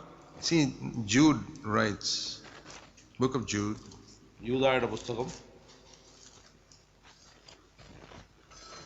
He's writing to believers. അവൻ വിശ്വാസികൾക്കായിട്ട് എഴുതുന്നു. Jude chapter 1 verse 1. യൂദായുടെ പുസ്തകം 11-ാമത്തെ. Those who are called. Chapter 1 verse 1. യൂദായുടെ ലേഖനം 1-ാം. He writes to those who are called. വിളിക്കപ്പെട്ടവർക്കായിട്ട് അവൻ എഴുതുന്നു. That's believers. അത് വിശ്വാസികൾ. And what is he warning them? അവരെ എന്താണ് അവൻ മുന്നറിയിപ്പ് കൊടുക്കുന്നത്? He's warning them in verse 11 about the way of Cain. 11-ാമത്തെ വാക്യത്തിൽ അവൻ കയീന്റെ വഴിയിൽ നടക്കുന്നവരെ കുറിച്ച് അവൻ മുന്നറിയിപ്പ് കൊടുക്കും. Why do you need to warn believers about the way of Cain? എന്തുകൊണ്ടാണ് വിശ്വാസികൾക്ക് കയ്യിന്റെ മാർഗത്തെക്കുറിച്ച് നിങ്ങൾ മുന്നറിയിപ്പ് കൊടുക്കേണ്ട ആവശ്യം? Do you need that warning? നിങ്ങൾക്ക് ആ മുന്നറിയിപ്പിന്റെ ആവശ്യമുണ്ടോ? What I want to say is, ഞാൻ പറയാനായിട്ട് you താല്പര്യപ്പെടുന്നു, get 100 canes together in a church, in a building, you will not build the church of Jesus Christ. ഒരു കെട്ടിടത്തില് 100 കയ്യന്മാരെ ഉണ്ടെങ്കിൽ നിങ്ങൾ ദൈവത്തിന്റെ സഭ പണിയപ്പെടുകയില്ല. Even if they say hallelujah and claim the blood of Christ. അവരോട് hallelujah പറഞ്ഞുകൊണ്ട് യേശുവിന്റെ രക്തത്തെ അവകാശപ്പെട്ടാലും നടക്കില്ല. Because they don't bring the best. കാരണം അവർ ഏറ്റവും മെച്ചമായിട്ടുള്ളതല്ല I കൊണ്ടുവരുന്നത്. want you to answer to God. Don't raise your hands. I want you to answer this question to ഞാൻ God. നിങ്ങളുടെ കൈപൊക്കാൻ ആവശ്യപ്പെടുന്നില്ല, നിങ്ങൾ ദൈവത്തിനോട് മറുപടി പറയുക. Ask yourself, നിങ്ങളോട് തന്നെ ചോദിക്കുക. if you stand before God നീ right now, ഇപ്പോൾ ദൈവത്തിന്റെ സന്നിധിയിൽ ഇപ്പോൾ മുൻപാകെ can നിൽക്കുന്നു. you say, Lord, നിനക്ക് ദൈവത്തോട് പറയാൻ you സാധിക്കും, are my witness. നീ എന്റെ സാക്ഷിയാണ് You ദൈവം. know everything in my life. എന്റെ ജീവിതത്തിലെല്ലാം You know I have given the very best of my life and everything to you. എന്റെ ജീവിതത്തിലെ ഏറ്റവും മെച്ചമായിട്ടുള്ളത് മാത്രമാണ് ഞാൻ ഇത്രത്തോളം കാലം നിനക്കായിട്ട് In നൽകിയത്. every area, എല്ലാ മേഖലകളിലും Lord, I have sought to give the best to you. കർത്താവേ, ഏറ്റവും മെച്ചമായിട്ട് നൽകുവാനായിട്ട് ഞാൻ അന്വേഷിച്ച് ശ്രമിച്ചിട്ടുണ്ട്. I may have made mistakes, I have, ഞാൻ പല തെറ്റുകളും but വരുത്തിയിട്ടുണ്ട്. I have given the best. എന്നാൽ ഞാൻ നൽകിയിരിക്കുന്ന That ഏറ്റവും മെച്ചമാണ്. widow was not someone who never made a mistake. ആ വിധവ ഒരിക്കലും തെറ്റ് വരുത്താത്ത സ്ത്രീയല്ല. God saw the heart with which she gave her life to God. നമ്മുടെ ജീവിതം ദൈവത്തിനായിട്ട് നൽകുമ്പോൾ നമ്മുടെ ഹൃദയത്തെയാണ് അവൻ നോക്കുന്നത്. You know, we try to build the church, giving a little bit here, a little bit there. ഇവിടെയും അവിടെ അല്പസ്വല്പം നൽകി നമ്മൾ ദൈവസഭ പണിയാനായിട്ട് ശ്രമിക്കും. That is what Cain did. അതാണ് കയ്യിൽ. He brought an offering. അവൻ ഒരു വഴിപാട് It finally ended up with Babylon. അവസാനം അവൻ ബാബിലോണിൽ അവസാനിച്ചു. But that stream that began there, എന്നാൽ അവിടെ തുടങ്ങിയ ആ it's ഒഴുക്ക് flowing today. ഇന്നും ആ The way പ്രവാഹം of Cain and the way of Abel. ആ ഹാബേലിന്റെ പ്രവാഹവും He brought the firstlings of his flock. അവൻ ആ കടിഞ്ഞൂലുകൾ വേദസാണ് അവൻ His God is a great God.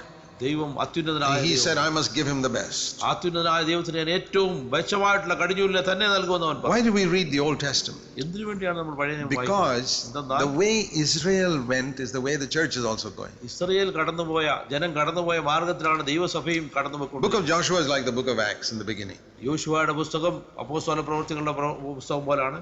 The first part of Acts.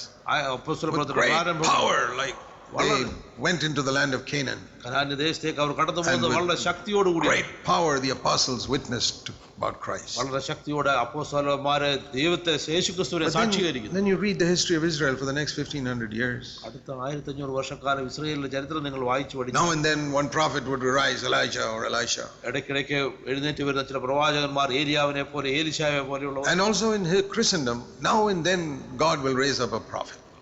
പുതിയ നിയമത്തിലും ദൈവം ചില പ്രവാചകന്മാരെ കാലഘട്ടത്തിന്റെ ഇടയിൽ One എഴുന്നേൽപ്പിക്കുന്നു. Martin Luther, one John Wesley, ഒരു മാർട്ടിൻ ലൂതർ, ഒരു John Wesley, some other people whose names are not so well known. ചിലരുടെ പേരുകൾ പോലും നമ്മൾ അറിയപ്പെടാത്ത But real prophets, എന്നാൽ യഥാർത്ഥ പ്രവാചകന്മാർ they are very rare. അവർ വളരെ വിരളമാണ്. Even in the Old Testament they were rare. പഴയ നിയമത്തിൽ അവർ വിരളമായിരുന്നു. Most of the people in Israel were false prophets. ഭൂരിഭാഗം പ്രവാചകന്മാരും കള്ളപ്രവാചകന്മാരായിരുന്നു. They got a degree from the Bible school and came with a certificate and became prophets. അവർ ഒരു Bible കോളേജിൽ നിന്ന് ഒരു സർട്ടിഫിക്കറ്റുമായിട്ട് വന്നിട്ട് പറയും ഞാൻ ഒരു പ്രവാചകനാണ്. You know they had Bible schools in the Old Testament also. പഴയ നിയമത്തിൽ ബൈബിൾ സ്കൂൾ ഉണ്ടായിരുന്നെങ്കിൽ അറിയുമോ? You read about that in Elisha's time. They were called the sons of the prophets. എലീശായുടെ പുസ്തകത്തിൽ വായിക്കുന്ന പ്രവാചക ശിഷ്യന്മാർ പ്രവാചകന്മാർ. It doesn't mean they were the physical son of a prophet. What they mean is they were Bible school students. അവർ അവിടുത്തെ ആ വേദപഠനശാലയിലെ വിദ്യാർത്ഥികളായിരുന്നു. They are a school of the prophets. അത് പ്രവാചകന്മാരുടെ വിദ്യാഭ്യാസ You read about it.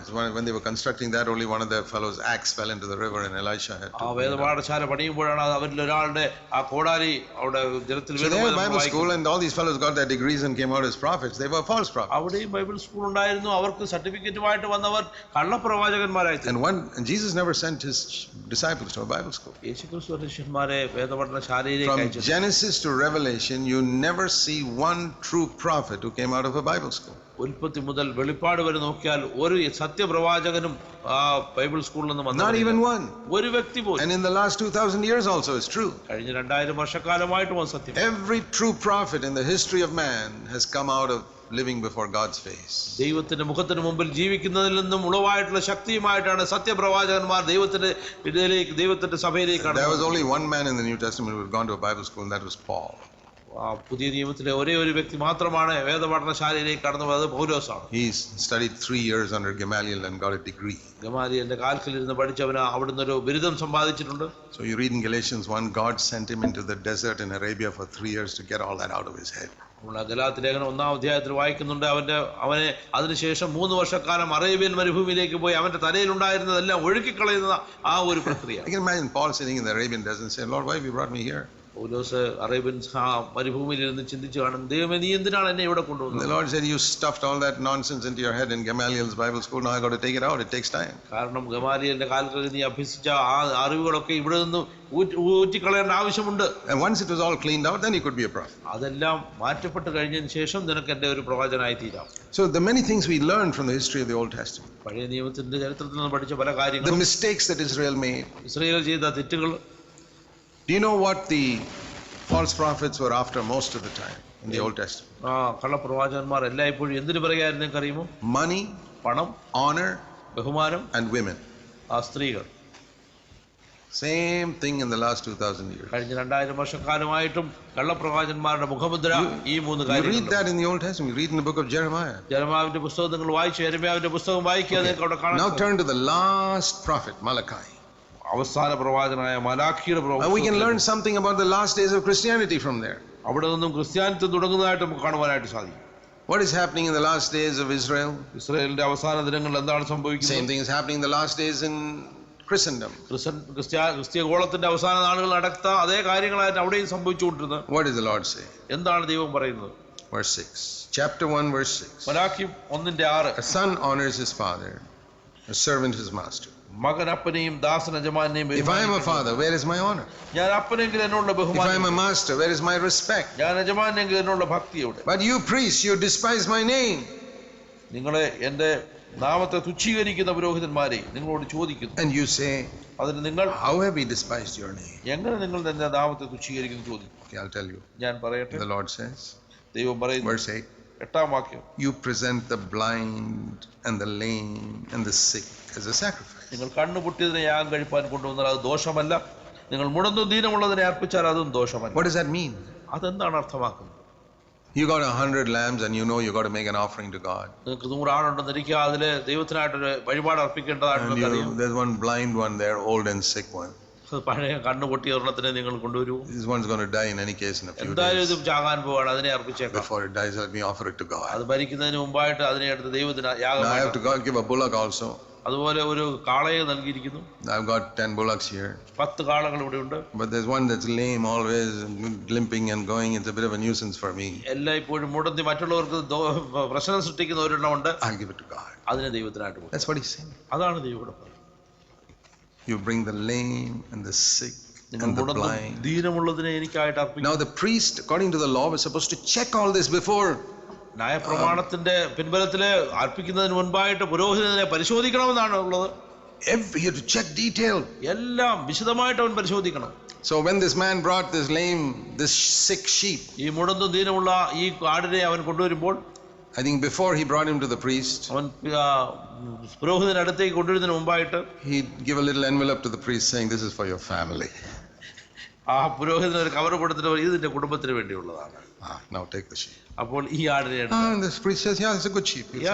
കൊള്ളാം, നല്ല ആടാണ്, യാഗം അർപ്പിക്കാൻ He കൊള്ളാവുന്ന. says, you crooked priests, you despise my name, the Lord says. വഞ്ചന നിറഞ്ഞ പുരോഹിതന്മാരെ, നിങ്ങൾ എന്റെ നാമത്തെ ദൂഷിപ്പിക്കുന്നു. And will you give, verse 8, middle, to something like that to your governor? അതിനെ നിന്റെ ദേശാധിപതിക്ക് കാഴ്ചവെക്കുക. നീ അത് ചെയ്യുമോ? If the king comes into your house, ഇവിടുത്തെ രാജാവ് നിന്റെ ഭവനത്തിലേക്ക് കടന്നു വരിക, what are you going to take that old rotten meat from last week? Is that what you're going to cook for him? ഒരാഴ്ചയായിട്ട് അവിടുന്ന് ചീഞ്ചിരിക്കുന്ന ആ മാംസമാണോ നീ അവന് വേണ്ടി പാകം ചെയ്യാനായിട്ട് പോകുന്നത്? No. ഒരിക്കലുമല്ല. You guys don't even honor me as much as you honor some earthly ruler. ഈ ലോകത്തിലെ ചില ഭരണാധികാരിയെ നീ ബഹുമാനിക്കുന്നതോളം അഖിലാണ്ടത്തിന്റെ ഉദാവായിരിക്കുന്ന എന്നെ, ദൈവത്തെ നിങ്ങൾ ബഹുമാനിക്കുന്നില്ല. This is the last days of Israel. ഇസ്രായേലിന്റെ അവസാന It's the last days of നാളുകളുടെ the church today. ദൈവത്തിന്റെ സഭയുടെ അവസാന നാളുകളായി ഇന്നും അത് തന്നെ നടക്കും. You ask yourself, നീ നിന്നോട് തന്നെ ചോദിക്കുക, do you give to God in the same way you would give a feast or something if the king of Bahrain were coming to your house. ബഹ്റിനിലെ ഭരണാധികാരി നിന്റെ ഭവനത്തിലേക്ക് കടന്നു വരുന്ന അത്രത്തോളം വിലയേറിയ ഒരു വിരുന്ന് നിന്റെ ദൈവത്തിനായിട്ട് നീ അർപ്പിക്കാൻ താല്പര്യപ്പെടുന്നവനാണോ? You won't calculate, oh, that's too expensive. The king is coming. I don't want to spend so much. രാജാവ് വരുന്നുണ്ട്, ഇത്ര ചെലവുള്ളതാണ് എന്നുള്ള കാര്യത്തിൽ നീ കണക്ക് കൂട്ടുമോ? See, I tell you, most of us, we really have to admit we honor earthly people more than we honor God. നമ്മൾ ഹൃദയപൂർവ്വം സത്യസന്ധത്തോടെ സമ്മതിക്കേണ്ടിയിരിക്കുന്നത് ഭൂമിയിലുള്ളവരെ നമ്മൾ ദൈവത്തെക്കാൾ അധികം ബഹുമാനിക്കുന്നവരാണെന്നുള്ള കാര്യം. And if you see another person whom God honors, you can be pretty sure that guy has honored God privately much more than you have. വേറൊരു വ്യക്തിയെ ദൈവം മാനിക്കുന്നത് കാണുമ്പോൾ നീ ഹൃദയപൂർവ്വം അറിഞ്ഞുകൊള്ളുക, അവൻ ദൈവത്തെ രഹസ്യത്തിൽ ധാരാളം മാനിച്ചിട്ടുള്ള വ്യക്തിയാണ്. God sees in secret, he rewards openly, Jesus said. രഹസ്യത്തിൽ കാണുന്ന പിതാവ് പരസ്യമായിട്ട് പ്രതിഫലം നൽകുന്നവനാണ്. He honors those who honor him. അവനെ മാനിക്കുന്നവനെ അവൻ മാനിക്കും. And not only that, അവനെ I മാത്രമല്ല, have seen he honors the children of those who honor him. ദൈവത്തെ മാനിക്കുന്നവന്റെ കുഞ്ഞുങ്ങളെയും അവൻ If മാനിക്കുന്നവനാണ്. you wanted to go well with your children, നിന്റെ കുഞ്ഞുങ്ങൾക്ക് നന്മ വരാൻ നീ you ആഗ്രഹിക്കുന്നു, honor God. ദൈവത്തെ മാനിക്കുക. And not only your children, your grandchildren it will affect. കുഞ്ഞുങ്ങൾ മാത്രമല്ല, നിങ്ങളുടെ കൊച്ചുമക്കളും അനുഗ്രഹീതരാകും. What a fool Christians are not to honor God. ദൈവത്തെ ബഹുമാനിക്കുന്നതിൽ നിന്നും വിലങ്ങിയിരിക്കുന്ന നമ്മൾ എത്ര മഠേരാണ്. Some of you are saving so much money to give to your children. നമ്മുടെ കുഞ്ഞുങ്ങൾ കൊടുക്കാനായിട്ട് ധാരാളം പണം സമ്പാദിപ്പിക്കുന്ന സഹോദര സഹോദരി, Good. നല്ലത്. But if you don't honor God, you have put a curse on your children. നീ ആ പണം കൊണ്ട് ദൈവത്തെ മാനിക്കുന്നില്ലെങ്കിൽ നിന്റെ കുഞ്ഞിന്റെ മേലെ നീ ഒരു ശാപം കെട്ടിവെക്കുകയാണ്. You can think that, oh, I've got such an inheritance to give your children. എന്റെ മകന് എന്റെ കുഞ്ഞുങ്ങൾക്ക് നൽകാനായിട്ട് വലിയൊരു സ്വത്ത് അവകാശം ഞാൻ വെച്ചിട്ടുണ്ടെന്ന് ചിന്തിക്കുന്നവരെ, The inheritance you need to give your children is to teach them how to honor God. ദൈവത്തെ ബഹുമാനിപ്പിക്കുക എന്നുള്ളത്, പഠിപ്പിക്കുക എന്നുള്ളതാണ് നിങ്ങൾക്ക് അവർക്ക് കൊടുക്കാൻ പറ്റിയ ഏറ്റവും വിലയേറിയ സമ്പത്ത്. Not by teaching, but by your life. നിന്റെ ജീവിതം കൊണ്ട് That your children have seen that you have honored God. നിന്റെ കുഞ്ഞുങ്ങൾ നീ ദൈവത്തെ മാനിച്ചിരിക്കുന്ന കാര്യം കണ്ടിട്ടുണ്ട്. എല്ലാ മേഖലയിലും That you give the very best to God, like Abel. ഏബലിനെ പോലെ, ഹാബേലിനെ പോലെ അവന്റെ ജീവിതത്തിന്റെ ഏറ്റവും മെച്ചമായിട്ട് നീ കൊടുത്ത് അവൻ കണ്ടിട്ടുണ്ടെങ്കിൽ, Not the sick and the lame and the... ദീനവും മുടന്തുള്ളതുമല്ല, ഏറ്റവും ആ കടിഞ്ഞൂലിന്റെ മേധസ്സാണ് നീ കൊടുത്തിട്ടുള്ളത്, അവൻ കണ്ടിട്ടുള്ളത്. You know why David was a man after God's own heart? എന്തുകൊണ്ടാണ് ദാവീദ് ദൈവത്തിന്റെ ഹൃദയപ്രകാരമുള്ള ഒരു മനുഷ്യൻ എന്ന് പറയുന്നത്? There are many reasons. One is 2 Samuel 24. 2 ശമൂവേലിന്റെ 24-ാം വാക്യം. I think one reason was because when he sinned and sin was exposed, he honestly admitted it. ഒന്നാമത്തെ കാര്യം, അവൻ പാപം ചെയ്ത വെളിപ്പെട്ടപ്പോൾ അവൻ ഹൃദയപൂർവ്വം അവൻ അതിനെ അംഗീകരിച്ചു. You know, when Nathan the prophet Nathan പ്രവാചകൻ കടന്നു വന്ന് അവനോട് പറയുമ്പോൾ, told him, അവനോട് പറഞ്ഞു, you are the sinner. നീയാണ് ആ പാപി. Imagine a prophet going up to a king. Those guys were really bold. അവൻ എത്ര ധൈര്യശാലിയായ പ്രവാചകനായിരുന്നു. ആ രാജാവിന്റെ മുമ്പിൽ കടന്നു എന്ന് പറയാ, നീയാണ് ആ വ്യക്തി. He could have got his head chopped off. അവന്റെ ശിരച്ഛേദനം നടത്തുവാൻ കഴിവുള്ളവന്റെ മുമ്പിലാണ് പറയുന്നത്. God says you're the sinner. ദാവീദ് രാജാവേ, നീയാണ് ആ പാപി. And David was really broken. എന്നാൽ ഹൃദയ തകർച്ച ഉണ്ടായിരുന്ന ദാവീദ് പറയുന്നു, He says in Psalm 51, അവൻ 51-ാം സങ്കീർത്തനം, Lord, I'm guilty. കർത്താവേ, Nobody else but me.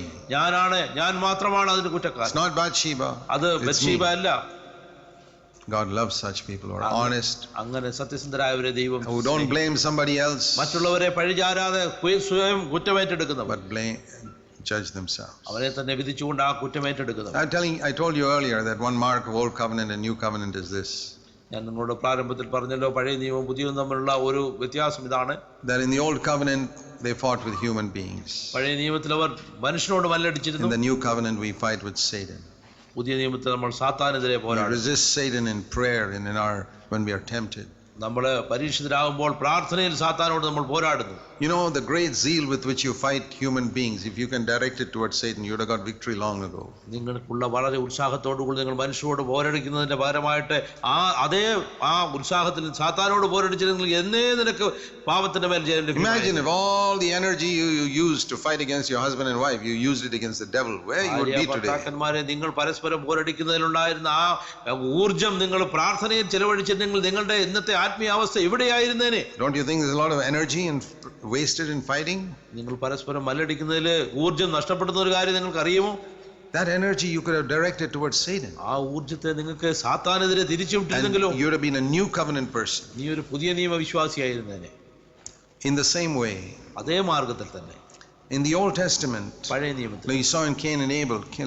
Abel gave the best and Cain gave what was little. കയീൻ അല്പം നൽകി, ഹാബേൽ ഏറ്റവും മെച്ചമായിട്ടുള്ള നൽകി. Another thing, വേറൊരു കാര്യം, we can see a distinction. വ്യത്യാസം നമുക്ക് കാണുവാൻ The സാധിക്കും. children of Adam, ആദാമ്യ സന്തതി, Those who are connected to Adam and those who are connected to Christ. ആദാമിനോട് There's a ബന്ധപ്പെട്ടവർ big difference. ക്രിസ്തുവുമായിട്ട് ബന്ധപ്പെട്ട് ഇവിടെ വളരെ In വ്യത്യാസമുണ്ട്. the old covenant, there's a tree called Adam. പഴയ നിയമത്തെ ആദാമിന്റെ വൃക്ഷം എന്ന് We പറയുന്നത് all came from that. ആ ഒരു വൃക്ഷത്തിൽ നിന്നാണ് നമ്മളെല്ലാം വന്നത്. Born again means the Holy Spirit cuts us off from that and puts us into another tree called Jesus Christ. ആ വീണ്ടും ജനനത്തിൽ സംഭവിക്കുന്നത് എന്നാൽ ആ വൃക്ഷത്തിൽ നിന്ന് നമ്മളെ മുറിച്ചു മാറ്റി ക്രിസ്തുവാകുന്ന വൃക്ഷത്തിലേക്ക് നമ്മളെ ചേർത്ത് പണിയും. That's why there's no curse upon us now. അതുകൊണ്ടാണ് ഇന്ന് നമ്മുടെ മേൽ ഒരു ശാപവുമില്ല. There are some of these charismatic preachers who say there's a thing called generational curse. Charismatic പ്രസംഗർ പറയുന്നത് ഞാൻ കേട്ടിട്ടുണ്ട്, ആ നിങ്ങളുടെ തലമുറയുടെ ശാപം. That means your great grandfather worshipped some idol or did some witchcraft, so it curses on you. നിന്റെ മുതുമുത്തച്ഛൻ എന്തെങ്കിലും ആ ഒരു മന്ത്രവാദമോ ആ വിഗ്രഹത്തെ ആരാധിച്ചിട്ടുണ്ടെങ്കിൽ ആ ശാപം നിന്റെ മേൽ And that's why you're ഇരിക്കുന്നു. having these problems in your life today. അതുകൊണ്ടാണ് നിനക്ക് ഈ പ്രശ്നമെന്ന് അവർ പറയാറുണ്ട്. You know what I think of that? ഞാൻ അതിനെക്കുറിച്ച് ഇങ്ങനെയാണ് It's ചിന്തിക്കുന്നത്, just a lot of rubbish. അത് തീർച്ചും ഒരു വിലയുമില്ലാത്തതാണ്. But there's some eminent charismatic preachers who preach. എന്നാൽ പല പ്രഗത്ഭരായിട്ടുള്ള കരിസ്മാറ്റിക് പ്രസംഗർ ഇങ്ങനെയാണ് പ്രസംഗിക്കുന്നത്. I say, if you've got a generational curse on your life, you're not born again then. നിനക്ക് തലമുറയുടെ ശാപം ഇന്ന് നിലനിൽക്കുന്നെങ്കിൽ നീ വീണ്ടും ജന്മം പ്രാപിച്ചവനല്ല. I don't know what my great grandfather did, and I'm not interested. എന്റെ മുതുമുത്തച്ഛൻ ചെയ്ത് എന്താണെന്ന് എനിക്കറിയാൻ താല്പര്യവുമില്ല. I was connected to him once upon a time. ഒരിക്കൽ ഞാൻ അവനുമായിട്ടുള്ള ആ വൃക്ഷത്തിൽ ബന്ധിച്ചിരുന്നു. He was part of the lineage from Adam. My great grandfather was there. ആദാമിന്റെ വൃക്ഷത്തിൽ നിന്നും ഞാൻ ആയിരുന്നപ്പോൾ അവിടെ എനിക്കൊരു ബന്ധമുണ്ടായിരുന്നു. One day the Holy Spirit cut me off from എന്നാൽ that. പരിശുദ്ധാത്മാവ് ഒരു നാൾ എന്നെ അവിടെ I നിന്ന് have മുറിച്ചു no മാറ്റി. connection with my father or grandfather now. ഇന്ന് എനിക്ക് എന്റെ പിതാവുമായിട്ട് എന്റെ മുത്തച്ഛനുമായിട്ട് യാതൊരു I ബന്ധവുമില്ല. was grafted into another tree called Jesus Christ. യേശു ക്രിസ്തു എന്ന ജീവനുള്ള വൃക്ഷത്തിലേക്ക് എന്നെ അത് ഒട്ടിച്ചു ചേർത്തിരിക്കുന്നു. What generation curse do I have here? ഏത് തലമുറയുടെ ശാപമാണ് ഇന്ന് എനിക്ക് ക്രിസ്തുവിലുള്ളത്? Don't be fooled by all these people who teach you all this nonsense. ഇങ്ങനെ വില കുറഞ്ഞ കാര്യങ്ങൾ പഠിപ്പിക്കുന്നവരാൽ നിങ്ങൾ കപളിതരായി തീരരുത് I'll tell സഹോദരന്മാർ. you another thing that is true. എന്നാൽ സത്യസന്ധമായ ഒരു കാര്യം ഞാൻ When you're പറയാം. in Adam, നിങ്ങൾ you ആദാമിലെ behave like Adam. ആദാമിനെ പോലെ നീ പ്രവർത്തിക്കും. What is the characteristic of Adam that you see in Genesis chapter 3 as soon as he sinned? Adam പാപം ചെയ്തപ്പോൾ ആദ്യമായിട്ട് അവൻ ഉണ്ടായ ക്യാരക്ടർ എന്തായിരുന്നു? You know how Adam and Eve tried to hide their sin അവൻ ആദ്യം അവന്റെ പാപം മറച്ചു with വെക്കാൻ leaves. അവൻ ആത്തിയില കൊണ്ട്. That's the first characteristic of Adam's people. ആദാമിന്റെ ആദ്യത്തെ Those who are under Adam's headship. ആദാമിന്റെ ആ വൃക്ഷത്തിൽ ആദ്യം ചെയ്യുന്നവരോട് പാപം മറച്ചു വെക്കും. If you hide your sin, you're not in Christ. You're in Adam. പാപം Definitely. മറച്ചു വെക്കുന്നവരാണെങ്കിൽ നീ ആദാമിലാണ് ഇന്നും നീ And not only ക്രിസ്തു. that, അത് മാത്രമല്ല, when God confronts him, ദൈവം നിന്നോട് ഇടപെടുമ്പോൾ confronts Adam ആദാമിനായിട്ട് and ദൈവം says, "Did you eat this?" നീ ഇത് ഭക്ഷിച്ചോ എന്ന് ചോദിച്ചപ്പോൾ There are only two answers to it: yes or no. രണ്ട് വാക്കുകൾ മാത്രം മതി, ചെയ്തു അല്ലേ ഇല്ല. Adam is a clever person. ആദാം ബുദ്ധിയുള്ളവനായിരുന്നു. He's our head, no? അവൻ നമ്മുടെ തലയാണല്ലോ. What a clever man he was. He's cleverer than any of us. നമ്മളെക്കാളൊക്കെ ബുദ്ധിയുള്ളവനായിരുന്നു അവൻ. He says, Lord, I'll tell you what ഞാൻ happened. പറഞ്ഞു, ദൈവമേ ഞാനിപ്പോ പറയാം. Point number 1. ആദ്യത്തെ My wife is the cause of all problems. ഈ She went and took this. പ്രശ്നത്തിനെല്ലാം കാരണം എന്റെ ഭാര്യയാണ്, അവളാണ് എനിക്ക് തന്നത്. Are those familiar words? Do you speak like that? നിങ്ങൾ അങ്ങനെ പറയാറുണ്ടോ സഹോദരന്മാരെ? You are the cause. നീയാണ് ഈ പ്രശ്നത്തിന് കാരണം. How many times I told you, you must do it എത്ര like this? പ്രാവശ്യം ഞാൻ നിന്നോട് പറഞ്ഞിട്ടുണ്ട് ഇങ്ങനെ ചെയ്യരുത്. That's why you didn't do it. That's why it happened like this. നീ അത് ചെയ്തുകൊണ്ടാണ് ഇങ്ങനെ സംഭവിച്ചത്. I told you always you must keep the keys here. Now we can't find it. എപ്പോഴും ഞാൻ നിന്നോട് പറയാറുണ്ട് താക്കോൽ ഇവിടെ തൂക്കിയിടണമെന്ന്, പക്ഷെ അത് സമ്മതിച്ചില്ല. It's Adam. അതാണ് ആദാം. Second point. രണ്ടാമത്തെ ചോദ്യം, God, you gave me this wife. Don't forget that. കർത്താവേ ദൈവമേ നീയാണ് ഈ ഭാര്യ എനിക്ക് തന്നത്. Have you said that any time? എപ്പോഴെങ്കിലും നീ അത് പറഞ്ഞിട്ടുണ്ടോ? God, why you gave me such a woman to be my wife ദൈവമേ നീ എന്തിനാണ് ഇങ്ങനെ ഒരുത്തിയെ എനിക്ക് ഭാര്യയായിട്ട് തന്നത്? or my husband? അല്ലെങ്കിൽ എന്റെ ഭർത്താവിനെ എന്തിനാണ്? Adam, 100% Adam. നിങ്ങൾ 100% ആദാമിന്റെ And third, in a little softer tone, I opened my mouth and ate it also. അല്പം മൃദുവായ വാദം ഞാൻ എന്റെ വാദം ഞാൻ അങ്ങ് ഭക്ഷിച്ചു. That's not the way to confess sin. പാപമേറ്റ് പറയുന്ന മാർഗം He അതല്ല. could not take the blame for his own sin. അവന്റെ പാപത്തിനായിട്ടുള്ള ആ ശിക്ഷാവിധി അവൻ ഏറ്റെടുക്കുവാൻ A തയ്യാറല്ല. person who cannot take the blame for sin 100% will not be forgiven. 100% പാപം ഏറ്റെടുക്കാൻ തയ്യാറാകാത്തവൻ അത് ക്ഷമിച്ചു കൊടുക്കും. I'll tell you this, if you confess your sin saying, but so and so did this and so and so did that, you will never be forgiven. നിങ്ങൾ നിങ്ങളുടെ പാപം ഏറ്റു പറയുന്നത് ഇന്ന ആൾ ഇന്നത് ചെയ്തുകൊണ്ടാണെന്ന് പറഞ്ഞാൽ നിങ്ങളുടെ പാപം ക്ഷമിക്കും. What about Jesus? യേശു ക്രിസ്തു Jesus took the blame for other people's sins on the മറ്റുള്ളവരുടെ cross. പാപങ്ങൾക്ക് പാപങ്ങൾക്കായിട്ടാണ് യേശുക്രിസ്തു കാൽവറിയിൽ തന്റെ കൈകൾ See the contrast? തമ്മിലുള്ള Adam വ്യത്യാസം could not take the blame for his own sin.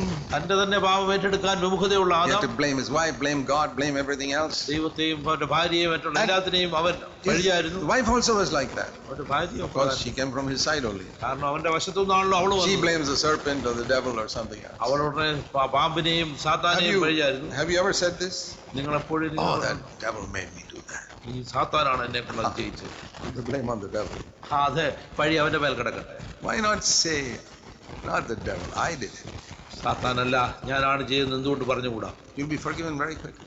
പെട്ടെന്ന് നിന്റെ പാപം Jesus ക്ഷമിക്കപ്പെടും. took the blame for the sins of others. മറ്റുള്ളവരുടെ പാപങ്ങളാണ് യേശുക്രിസ്തു കാൽവറിയിൽ വഹിച്ചത്. You know, a man who lives before God's face, ദൈവത്തിന്റെ മുഖത്തിന് മുൻപാകെ ജീവിക്കുന്ന ഒരു വ്യക്തി, he's not here to justify himself. അവൻ അവനെ തന്നെ ന്യായീകരിപ്പാനല്ല ഇവിടെ. That's one good characteristic in David. ദാവീദിനുണ്ടായിരുന്ന ഏറ്റവും നല്ലൊരു But the സ്വഭാവം. second was another good quality, 2 Samuel 24 and verse 24. 2 ശമൂവേൽ 24-ാമത്തെ വാക്യത്തിൽ നമ്മൾ ഇങ്ങനെ വായിക്കുന്നു. You know, the Lord told him to offer a sacrifice in one particular plot of ground. ആ ഒരു പ്രത്യേക സ്ഥലത്ത് ഒരു യാഗം കഴിപ്പാനായിട്ട് ദാവീദിനോട് ദൈവം ആവശ്യപ്പെടുമ്പോൾ And he went there, and that plot belonged to a man called Araunah. അരവന എന്ന് പറയുന്ന ഒരു വ്യക്തിയുടെ സ്വന്തമായ സ്ഥലമായിരുന്നു അത്. So he told Araunah, I've come here to verse 21 last part to buy this threshing floor from you. ആ അരവനയോട് അടുത്ത് ചെന്നിട്ട് ദാവീദ് പറഞ്ഞു, അരവനെ ഞാനിവിടെ വന്ന് 21-ാം വാക്യത്തിൽ പറഞ്ഞു, അരവനോട് ചോദിച്ചു, ബാധജനത്തെ വിട്ടുമാറുവാൻ തക്കണ യഹോവയ്ക്ക് ഒരു യാഗപീഠം പണിയാൻ ഈ കളം നിന്നോട് വിലയ്ക്ക് വാങ്ങുവാൻ. I'm going to pay you money to buy this. അരവനെ, ഇത് ഞാൻ നിനക്ക് വിലയ്ക്കാണ് വാങ്ങുന്നത്. And Araunah said, oh no, I won't sell anything to you. You're the king, please take it free. അരവന പറഞ്ഞു, രാജാവേ, ഞാനത് നിന്നിൽ നിന്ന് പണം വാങ്ങരുത്, രാജാവാണ്, നിനക്ക് സൗജന്യമായിട്ട്. Not only the ground, I'll give you the oxen and wood, everything free. അരവന പറഞ്ഞു, കളം മാത്രമല്ല, നിനക്ക് അവിടെ യാഗപീഠം കഴിക്കാനുള്ള ആളുകളെയും വിറകും എല്ലാം ഞാൻ സൗജന്യമായിട്ട് നൽകാം. King said no. Verse 24, I will surely buy. 24-ാം വാക്യത്തിൽ രാജാവ് അരവനോട്, അങ്ങനെയല്ല, ഞാൻ നിന്നോട് വിലക്കേ വാങ്ങുകയുള്ളൂ. We all know, we all like to get things free. നമുക്ക് എല്ലാവർക്കും ഇഷ്ടമുള്ള ഒരു കാര്യമാണ് ഫ്രീ ആയിട്ട് സൗജന്യമായിട്ട് കാര്യങ്ങൾ ലഭിക്കുക എന്നുള്ളത്. When it's something is free, even if we don't want it, we'll take it. Even if we don't need it, സൗജന്യമായിട്ട് എന്തെങ്കിലും കൊടുക്കുന്നത് കേട്ടാൽ നിനക്കത് ആവശ്യമില്ലെങ്കിലും നീ അത് പോയി വാങ്ങും, take it. നിങ്ങളത് സ്വീകരിക്കും. But David was not like that. എന്നാൽ ദാവീദ് അത്തരത്തിലൊരു മനുഷ്യനായിരുന്നില്ല. We offer, on our church website, everything free. നമ്മുടെ ചർച്ചിലെ വെബ്സൈറ്റിൽ ഞങ്ങൾ എഴുതിയിട്ടുണ്ട്, ഞങ്ങൾക്ക് ലഭിച്ചതെല്ലാം സൗജന്യമായിട്ട്. All the books are free, you can download it. അവിടെയുള്ള പുസ്തകങ്ങളെല്ലാം സൗജന്യമാണ്. All the messages are free. എല്ലാ സന്ദേശങ്ങളും സൗജന്യമാണ്. Everything is free. എല്ലാം സൗജന്യം. I mean, if we sell books and CDs, it's the cost of the paper and the CD. We're not making any profit. സീഡികളും പുസ്തകങ്ങളും ഞങ്ങളുടെ വിൽക്കുന്നത് അതിന്റെ പേപ്പറിന്റെ വിലയായിട്ടും ആ സീഡികളുടെ വിലയായിട്ടാണ്. ഞങ്ങൾ ലാഭത്തിന് വേണ്ടി അല്ല ഇത് വിൽക്കുന്നത്. That's why we offer everything free on the website. അതുപോലെ തന്നെയാണ് വെബ്സൈറ്റ് അതെല്ലാം സൗജന്യമായിട്ട് ചെയ്തിരിക്കുന്നത്. But there are thousands of people who get blessed by what they read. ആയിരക്കണക്കിന് ആൾക്കാർ ഇത് വായിക്കുന്നത് കൊണ്ട് അനുഗ്രഹീതരായി തീരുന്നു. And we praise the Lord. ഞങ്ങൾ The ദൈവത്തെ reason why I സ്തുതിക്കുന്നു. do it like that is because many of God's people are poor. കാരണം ദൈവത്തിന്റെ ജനങ്ങൾ പലരും ദരിദ്രരായിട്ടുള്ളവരാണ്, യഥാർത്ഥ ദൈവജനം. They can read and download, print it. അവർക്കത് വായിക്കുകയോ ഡൗൺലോഡ് ചെയ്യുകയോ പ്രിന്റ് ചെയ്യാനുള്ള We സ്വാതന്ത്ര്യം even കൊടുത്തു. tell them you can print a copy and give it to somebody else. അങ്ങനെ ആർക്കെങ്കിലും കൊടുക്കാനായിട്ട് നിങ്ങൾക്ക് താല്പര്യമുണ്ടെങ്കിൽ അത് പ്രിന്റ് ചെയ്ത് നിങ്ങൾക്ക് കൊടുക്കാം. You download that message, make a CD and give it to somebody else free. You don't have to pay us anything. ഞങ്ങൾക്ക് നിങ്ങൾ ഒന്നും നൽകേണ്ട ആവശ്യമില്ല, നിങ്ങളൊരു സന്ദേശം ഡൗൺലോഡ് ചെയ്ത് CD-യിലാക്കി ഒരാൾക്ക് കൊടുക്കുക. But you know what thrills me? ഇത് കാണുമ്പോൾ എൻ്റെ ഹൃദയത്തെ സന്തോഷിപ്പിക്കുന്ന ഒരു കാര്യം There are some people ചില വ്യക്തികൾ who recognize അത് മനസ്സിലാക്കും.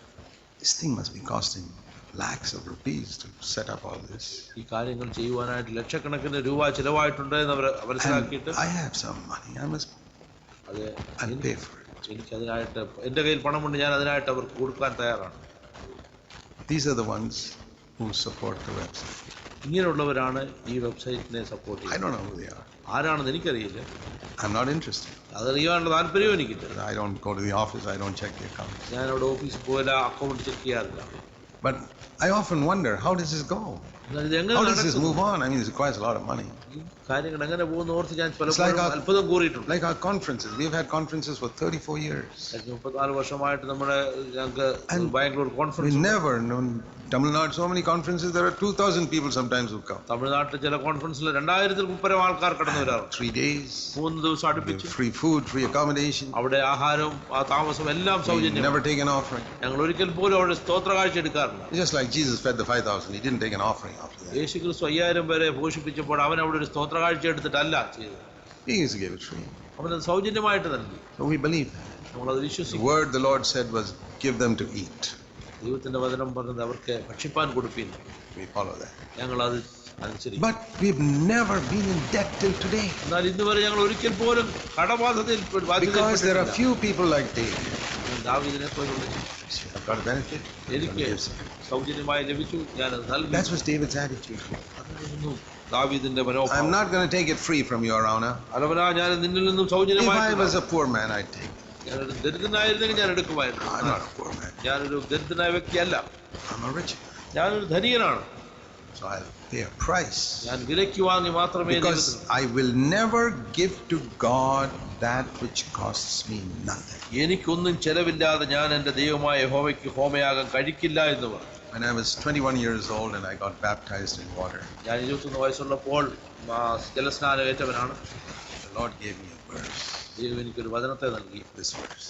ഈ വാക്യമായിരുന്നു, Don't ever offer to God that which costs you nothing. നിനക്കൊന്നും ചെലവില്ലാത്തത് ദൈവത്തിനായിട്ട് അർപ്പിക്കരുത് എന്ന്. And I have tried through all these nearly 50 years to keep that. കഴിഞ്ഞ 50 വർഷക്കാലമായിട്ട് ഞാനത് സൂക്ഷിപ്പാനായിട്ട് ശ്രമിച്ചു. Lord, I will not give to you that which costs me nothing. എനിക്കൊന്നും ചെലവില്ലാതെ ഞാൻ നിനക്ക് അർപ്പിക്കത്തില്ല ദൈവമേ. And if you have that attitude, നിങ്ങൾക്ക് ആ ഒരു മനോഭാവമാണെങ്കിൽ you find your life is radically changed. നിന്റെ ജീവിതം വളരെ വ്യക്തതയോടെ അത് വ്യക്തമായിട്ട് മാറുന്നത് കാണാൻ In സാധിക്കും. many areas, the Lord will see. പല മേഖലകളിൽ അതിന്റെ It's വ്യത്യാസം. not just money, പണം it's മാത്രമല്ല, time, energy. സമയം, ഊർജം. And many times when I'm exhausted and weak and I don't, feel like going to a meeting. പല സമയങ്ങളിലും ഒരു മീറ്റിങ്ങിന് പോകാനായിട്ട് എന്റെ ശരീരത്തിന് ആരോഗ്യമില്ല എന്ന് എനിക്ക് See, for example, തോന്നിയിട്ടുള്ളപ്പോൾ sometimes I travel from the United States to almost straight to Kerala for the Onam conference. ഉദാഹരണമായിട്ട് കഴിഞ്ഞ ഈ അടുത്ത ഓണം കോൺഫറൻസിനായിട്ട് ഞാൻ അമേരിക്കയിൽ നിന്നും Almost every year, Onam conference, end of August, that's the time I come back from the US.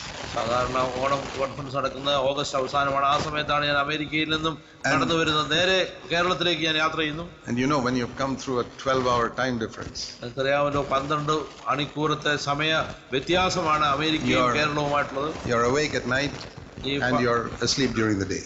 നീ പകല് ഉണർന്നിരിക്കുകയും രാത്രിയിൽ ഉറങ്ങുകയും ചെയ്യുന്ന ഒരു അനുഭവമാണ് അവിടെ വരുമ്പോൾ. And I sit there, ഞാൻ അവിടെ ഇരിക്കുന്നു, I'm sleeping.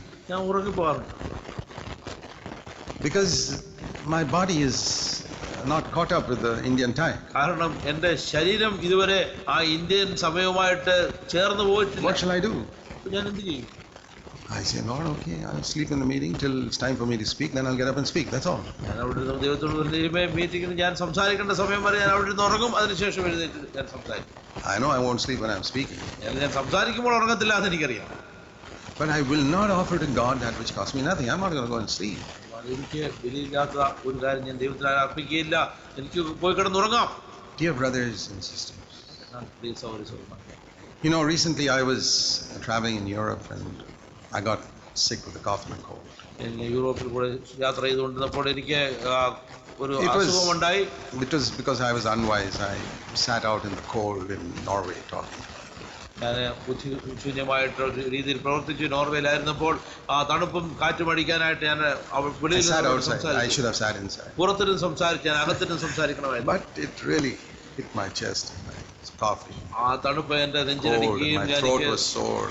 എൻ്റെ തൊണ്ടയ്ക്ക് വേദന വരികയും 1 month. ഒരു മാസക്കാലം ഞാൻ ചുമയും And I would have got over it earlier if I had taken some rest. ഞാൻ അല്പം വിശ്രമം എടുത്തില്ലെങ്കിൽ എനിക്ക് ഒരു മാസത്തിന് മുൻപേ സൗഖ്യമാകാമായിരുന്നു. But there was no time. ഒരു സമയമില്ല. For 1 month I had to speak in about 50 meetings. ആ ഒരു മാസത്തിനുള്ള ഏകദേശം 50 മീറ്റിംഗുകൾ. And I was the only speaker. ഞാൻ മാത്രമായിരുന്നു അവിടെ പ്രസംഗിയായിട്ടുള്ളത്. Okay. അപ്പോൾ ഞാൻ പറയും, I'll cough. ഞാൻ ചുമയ്ക്കും, Drink some water. അല്പം വെള്ളം കുടിക്കും, And speak. അതിനുശേഷം Speak a little. അല്പം സംസാരിക്കും, Cough. ചുമയ്ക്കും, Clear my throat. അതിന്റെ തൊണ്ട drink some ശുദ്ധീകരിക്കും, water, and speak. കുടിക്കും, വീണ്ടും പ്രസംഗിക്കും. And I finished all 50 meetings. ഈ 50 മീറ്റിംഗ് ഞാൻ പൂർത്തീകരിച്ചു. And I didn't shorten any message. Same length I spoke always. ഒരു മീറ്റിംഗിന്റെ ദൈർഘ്യം കുറച്ചില്ല, അത്രയും സമയം തന്നെ ഞാൻ പ്രസംഗിക്കുന്നു. Only instead of saying hallelujah, I was coughing and drinking water. That was all it was. Hallelujah പറയുന്നതിന് പകരമായിട്ട് ഞാൻ ചുമയ്ക്കുകയും വെള്ളം കുടിക്കുകയും ചെയ്തുകൊണ്ടിരുന്നു. But this is a verse that I've held on to. Lord, I will never offer to you that which costs me nothing. ഞാൻ മുറുകെ പിടിക്കുന്ന ഒരു വാക്യം ഇതാണ്, എനിക്ക് വിലയില്ലാത്തത് ഞാൻ ദൈവത്തിനായിട്ട് അർപ്പിക്കുകയില്ല എന്നുള്ളൊരു വചനം. You know, for the last more than 30 years, I've tried to serve the Lord like the Apostle Paul, trying to support myself. കഴിഞ്ഞ 30 വർഷക്കാലം അധികമായിട്ട് പൗലോസിനെ പോലെ എന്നെ എനിക്ക് വേണ്ടിയുള്ള ജീവസന്ധാരണത്തിലുള്ള Not only കാര്യം ഞാൻ me, തന്നെ കണ്ടെത്തി. all our 70-80 elders in our churches are like that. സഭയിലുള്ള 70-80 മൂപ്പന്മാരും അതേ രീതിയിൽ തന്നെ. That's one way in which we are different from many other churches. അങ്ങനെയാണ്, ആ ഒരു കാര്യത്തിലാണ് മറ്റു സഭകളിൽ ഞങ്ങൾ Our വിഭിന്നരായിരിക്കുന്നത്. elders don't take 1 rupee from the offering. ഞങ്ങളുടെ മൂപ്പന്മാരും തന്നെ ഒരു പൈസ പോലും ആ ഭണ്ഡാരത്തിൽ നിന്ന് എടുക്കാറില്ല. I have never taken 1 rupee from the offering box in ഞാൻ Bangalore. ഭണ്ഡാരത്തിൽ നിന്ന് 1 രൂപ പോലും ഇതുവരെ എടുത്തിട്ടില്ല. So many more than 30 years ago when we started, I said, Lord, I want to support myself. 1 വർഷത്തിന് മുമ്പായിട്ട് ഞങ്ങൾ സഭ തുടങ്ങുമ്പോൾ ഞാൻ പറഞ്ഞ കർത്താവ്, ഞാൻ So, എന്റെ ജീവസന്ധാരണത്തിനുള്ള കാര്യം തന്നെ ചെയ്യാൻ When ആഗ്രഹിക്കുന്നു. my father died, he left me a little inheritance which was shared between us, all the family members. എന്റെ പിതാവ് മരണമടയുന്നതിന് മുമ്പായിട്ട് അവന്റെ സ്വത്തിന്റെ ചില ഭാഗം അവൻ എനിക്കും എന്റെ സഹോദരന്മാർക്കും And he നൽകി. had invested it. അവനത് So I said, okay, നിക്ഷേപിച്ചിരുന്നു. let me try and manage this so that I can take care of my needs. എന്റെ കാര്യങ്ങളെ സന്ധിപ്പാനായിട്ട് ഈ നിക്ഷേപത്തെ ഞാൻ മാനേജ് ചെയ്തു. And God blessed that so much. ദൈവം അതിനെ ധാരാളമായിട്ട് അനുഗ്രഹിച്ചു. Oh, it was a struggle in the beginning. ആദ്യം അത് മാനേജ് ചെയ്യാനായിട്ട് But ബുദ്ധിമുട്ടുകളുണ്ടായിരുന്നു. fortunately, God gave me a wife who knows how to live more simply than me. ഭാഗ്യവശാൽ ദൈവം എനിക്ക് നൽകിയ ഭാര്യ എന്നേക്കാൾ ലളിതമായിട്ട് ജീവിക്കാൻ പഠിച്ച വ്യക്തിയാണ്. And so we never got into debt. ഞങ്ങൾ ഒരിക്കൽ പോലും കടത്തിൽപ്പെട്ടിട്ടില്ല. 70 years, I've never been in debt to one day. 70 വർഷത്തെ എന്റെ ജീവിതത്തിൽ ഞാൻ പറയട്ടെ, ഒരു ദിനം പോലും ഞാൻ കടബാധ്യതയിൽ ജീവിച്ചിട്ടില്ല. When we couldn't afford a washing machine, we didn't buy one. ഞങ്ങൾക്ക് ഒരു വാഷിംഗ് മെഷീൻ മേടിക്കാൻ കഴിവില്ലാഞ്ഞപ്പോൾ ഞങ്ങളത് വാങ്ങിച്ചില്ല. When we could afford it, we bought it. ഞങ്ങൾക്കത് വാങ്ങിക്കാൻ പ്രാപ്തിയായപ്പോൾ ഞങ്ങളത് വാങ്ങി. When we couldn't afford a car, we never bought it. Car വാങ്ങാൻ കഴിവില്ലാഞ്ഞപ്പോൾ ഞങ്ങൾ വാങ്ങിച്ചില്ല. And even after we bought it, if we couldn't afford the petrol, we wouldn't drive it so often. Car വാങ്ങിച്ചപ്പോഴും petrol അടിക്കാനുള്ള കാശില്ലാഞ്ഞപ്പോൾ ഞങ്ങൾ അതിനെ ഓടിച്ചിട്ടില്ല. Till last year, I was driving a scooter. കഴിഞ്ഞ വർഷം വരെ ഞാനൊരു സ്കൂട്ടറായിരുന്നു ഓടിക്കുന്നത്. But I said, Lord, I'll never get into debt. ഞാൻ ഒരിക്കൽ പോലും കടത്തിലാകാൻ ഞാൻ And ആഗ്രഹിക്കുന്നില്ല. I will never offer to you that which costs me nothing. എനിക്ക് വിലയില്ലാത്തത് ഞാൻ നിന്നെ അർപ്പിക്കുകയില്ല. And the Lord said to me, ദൈവം എന്നോട് ഇങ്ങനെ സംസാരിച്ചു. this is the reason why I never ask anybody for money. ഇതുകൊണ്ടാണ് ഞാൻ ആരോടും ഒരിക്കൽ പോലും പണം Even ചോദിക്കുന്നത്. for ministry. ദൈവത്തിന്റെ ശുശ്രൂഷയ്ക്കായിട്ട് പോലും. Say we want to build a meeting hall in some village. ഞങ്ങൾക്ക് Tamil Nadu. തമിഴ്നാട്ടിലെ ഗ്രാമപ്രദേശത്ത് All ഒരു the കെട്ടിടം പണിയണം. poor people. അവിടെ ധാരാളം ദരിദ്രരായിട്ടുള്ള വ്യക്തികളാണ്. Should we ask people to give? ജനത്തോട് നമുക്ക് ആവശ്യപ്പെടാം അവർക്ക് പണം നൽകാൻ വേണ്ടി. You know what the Lord said to me? ദൈവം എന്നോട് എന്താണ് പറഞ്ഞറിയുമോ?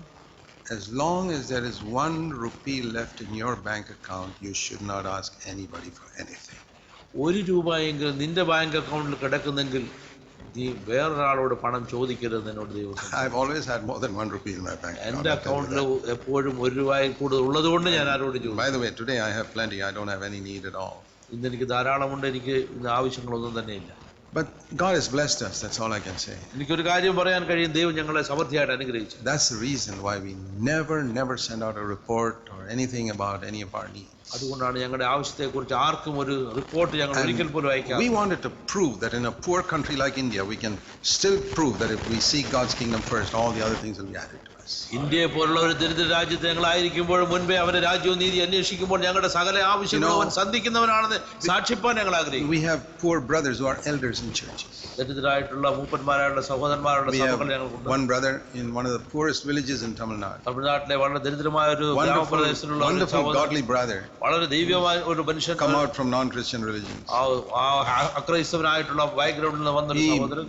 He sells vades to earn his living. അവന്റെ ജീവസന്ധാരണത്തിനായിട്ട് അവൻ വട വ്യാപാരം ചെയ്യും. Early morning at 3:30, he and his wife will get up and grind it and go around till 10 o'clock serving in that village selling those vades. രാവിലെ 3:30 എഴുന്നേറ്റ് അവനും അവന്റെ ഭാര്യയും കൂടെ വട ഉണ്ടാക്കിയതിനു ശേഷം 10 മണി വരെ ആ ഗ്രാമത്തിൽ അവൻ ആ വട കച്ചവടവുമായിട്ട് സൈക്കിളിൽ സഞ്ചരിക്കും. That's how he earns his living. അങ്ങനെയാണ് അവന്റെ ജീവസന്ധാരണത്തിനുള്ള പണം സമ്പാദിക്കുന്നത്.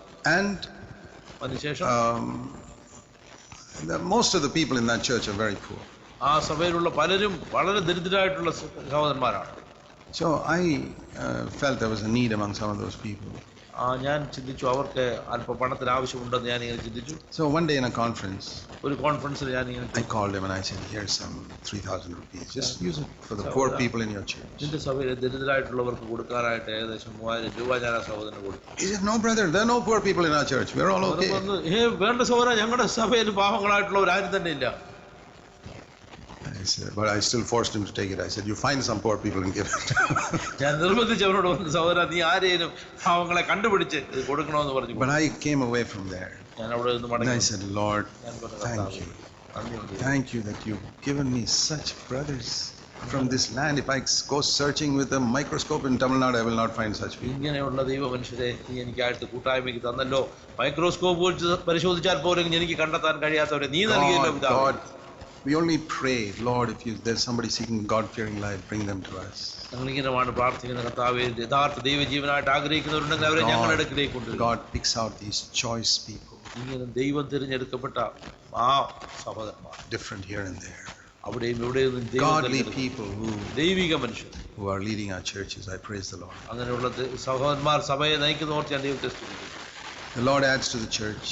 ദൈവം തന്റെ സഭയോട് ആൾക്കാരെ കൂട്ടി. The Lord removes those who He doesn't approve of. ദൈവം അംഗീകരിക്കാത്തവരെ ദൈവം സഭയിൽ നിന്ന് മാറ്റിക്കളയും. And some sit around there to get all the benefits, എന്നാൽ ചിലർ അവിടെ ഇരുന്നിട്ട് എല്ലാ ആനുകൂല്യങ്ങളും പ്രാപിക്കുന്നു. but who will not fight the battles. എന്നാൽ ഈ പോരാട്ടത്തിൽ അവർ കിടന്നിരുന്നു. In Gideon's time, there were 32,000 people. ഗിദെയോന്റെ കാലത്ത് 32,000 പേരുണ്ടായിരുന്നു. Only 300 went to battle. ആ യുദ്ധത്തിനായിട്ട് പോയത് 300 പേർ മാത്രമാണ്. The Lord said, the others are not wholehearted. മറ്റുള്ളവർ മുഴുവനില്ലാത്തവരാണ്, അവർ മടങ്ങിപ്പോകട്ടെ. But when they came back with the victories and the wealth that came from the battle, ആ ജയവും സമ്പത്തുമായിട്ട് അവർ മടങ്ങി വരുമ്പോൾ all the 32,000 came to share. 32,000 പേർക്കും അവരത് വിഭാഗിക്കുന്നതായിട്ട് നമ്മൾ കാണും. The same in the church. ദൈവസഭയിലും അത് തന്നെയാണ്. 1% of people struggle to build the church. 1% ആൾക്കാർ ദൈവത്തിന്റെ സഭയെ നിരപ്പാനായിട്ട്, The remaining 99% just come to enjoy. 99% ആൾക്കാരും ഉല്ലസിപ്പാനായിട്ട് ആഗ്രഹിക്കും. I want to ask you, brothers and sisters, സഹോദരന്മാരെ ഒരു കാര്യം കൂടി ചോദിക്കും. when will you become one of the 1% soldiers who fight the Lord's battle? ദൈവത്തിന്റെ യുദ്ധത്തിലായിരിക്കുന്ന, ആ യുദ്ധമുന്നണിയിലായിരിക്കുന്ന 1% എന്നാണ് നിങ്ങൾ ചേരുവാൻ When ആഗ്രഹിക്കുന്നത്? will you get out of this 99% of people who just want to enjoy God's benefits? ദൈവത്തിന്റെ ആനുകൂല്യങ്ങൾ അനുഭവിക്കുന്നതിൽ ഉല്ലാസം കണ്ടെത്തുന്നതിൽ നിന്നും മാറുവാൻ നീ എന്നാഗ്രഹിക്കും. Say to the Lord, I will never offer to you that which costs me nothing. ദൈവത്തോട് പറയാ, എനിക്ക് വിലയില്ലാത്ത ഒന്നും ഞാൻ നിനക്ക് ദൈവത്തിനായിട്ട് അർപ്പിക്കുകയില്ല. You know, അറിയുമോ, in 2 Chronicles 3:1, 2 ദിനവൃത്താന്തം 3:1 the Lord said to Solomon, ശലോമോനോട് ദൈവം പറയും, you must build my house in that same place of Araunah the Jebusite where David said those words. അരവനയുടെ കളത്തിൽ വേണം നീ എനിക്കായിട്ട് ആലയം പണിയാനെന്നാണ് ശലോമോനോട് ദൈവം. You know where the house of God is built today? ദൈവത്തിന്റെ ആലയം ഇന്ന് എവിടെയാണ് പണിതിരിക്കുന്നത് അറിയുമോ? Where people have said those words, I will never offer to God that which costs me nothing. എനിക്ക് ചിലവില്ലാത്തത് ഒന്നും ഞാൻ ദൈവത്തിനായിട്ട് അർപ്പിക്കുകയില്ല എന്ന് ഹൃദയപൂർവ്വം പറഞ്ഞിട്ടുള്ളിടത്ത് മാത്രമാണ് ദൈവസഭ പണിതിട്ടുള്ളത്. You get me 3 people like that in a place, we'll build the church there. അങ്ങനെയുള്ള 3 ആൾക്കാരെ ദൈവം എനിക്ക് നൽകുക, അവിടെ ഞാൻ ദൈവസഭ പണിയും. You get 300 people who just want to listen to Brother Zakpun and there'll be no church there. നിങ്ങൾ 300 പേരെ സായക്കനെ കേൾപ്പാൻ ആഗ്രഹമുള്ളവരെ തരിക, അവിടെ ദൈവസഭ പണിയപ്പെടുകയില്ല. It's not by being interested in listening. Herod also liked to listen to John the Baptist. Yohannan സ്നാപകനെ കേൾപ്പാനായിട്ട് ഹെരോദാവിനും താല്പര്യമുണ്ടായിരുന്നു. Because John the Baptist was more interesting than all those boring Pharisees. കാരണം ആ പരീശന്മാരെക്കാളും, ആ വിരസത ഉളവാക്കുന്ന പരീശന്മാരെക്കാളും ഭക്തി നിറഞ്ഞവനായിരുന്നു യോഹന്നാൻ സ്നാപകൻ. Just because you enjoy listening to a prophet doesn't mean you're spiritual. ഒരു ആത്മീയനായിരിക്കുന്ന ഒരു പ്രവാചകനെ കേൾക്കുന്നത് കൊണ്ട് നീ ആത്മീയനാണെന്ന് ചിന്തിച്ചു പോകും. Because the next verse in Mark 6 it says Herod went to see this Salome dancing without proper clothes. അടുത്ത വാക്യം നമ്മൾ വായിക്കുന്നത് ശലോമിയുടെ ആ നൃത്തം കണ്ട് ഉല്ലസിക്കുന്ന ഹെരോദാവിനെയാണ്. Who was not even dressed properly. അവള് നന്നായിട്ട് വസ്ത്രധാരണം. അങ്ങനെയുള്ള They come to a meeting and listen to a prophet. അവരെ ഒരു പ്രവാചകന്റെ മീറ്റിംഗിന് കടന്നു വരുന്നു. And then go home and watch a dirty movie on television. അതിനുശേഷം ടിവിയിൽ പോയിട്ട് അവര് മോശമായ പടങ്ങൾ കാണും. Exactly like Herod. ഹെരോദാവിനെ പോലെയുള്ളവർ. They think they are spiritual because they want to listen to John the Baptist. യോഹന്നാൻ സ്നാപകനെ ശ്രവിക്കുന്നതിനാൽ അവർ ആത്മീയരെന്ന് അവർ ചിന്തിക്കുന്നു. No, it's when you yourself are willing to honor God and say, Lord, I'll give you the best in my life. നിന്നെ തന്നെ ദൈവത്തിനായിട്ട് അർപ്പിക്കുക, ജീവിതത്തിന് ഏറ്റവും മെച്ചമായിട്ടുള്ളവരായിട്ട് നൽകുക. God can use anybody to build the church. ദൈവസഭ പണിയാനായിട്ട് ദൈവത്തിന് ആരെയും ഉപയോഗിക്കാൻ കഴിയും. What is Peter? An ordinary, unknown, unlearned fisherman. ആ ഒരു വിദ്യാഭ്യാസവും ഇല്ലാത്ത ആ സമ്മതനല്ലാതിരുന്ന പത്രോസിനെ അവർ ഉപയോഗിച്ചു. became the greatest apostle of his time. അവന്റെ കാലത്തെ ഏറ്റവും വലിയ അപ്പോസ്തലനായിട്ട് അവൻ മാറി. God can pick up a nobody sitting here and make him a prophet. ഇവിടെ ഇരിക്കുന്ന ഒന്നുമില്ലാതിരിക്കുന്ന നോബഡി ആയിരിക്കുന്ന ആളെ ദൈവത്തിന് എഴുന്നേൽപ്പിക്കാനും പ്രവാചകനാക്കാനും. He can use a sister here to be wholehearted to build the church in secret. ആ രഹസ്യത്തിൽ ഹൃദയത്തിന്റെ മുഴു ഹൃദയത്തോട് ദൈവത്തെ പിൻപറ്റുന്ന ഒരു സഹോദരിയെയും ദൈവത്തിന് ഉപയോഗിക്കാനായിട്ട് കഴിയും. Let's do that.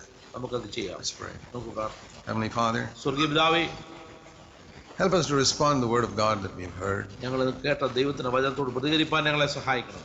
wholeheartedly. ഹൃദയത്തിന്റെ ഉള്ളിൽ നിന്നും പൂർണ്ണ Pray ഹൃദയത്തോടെ in Jesus' name. യേശുക്രിസ്തുവിന്റെ നാമത്തിൽ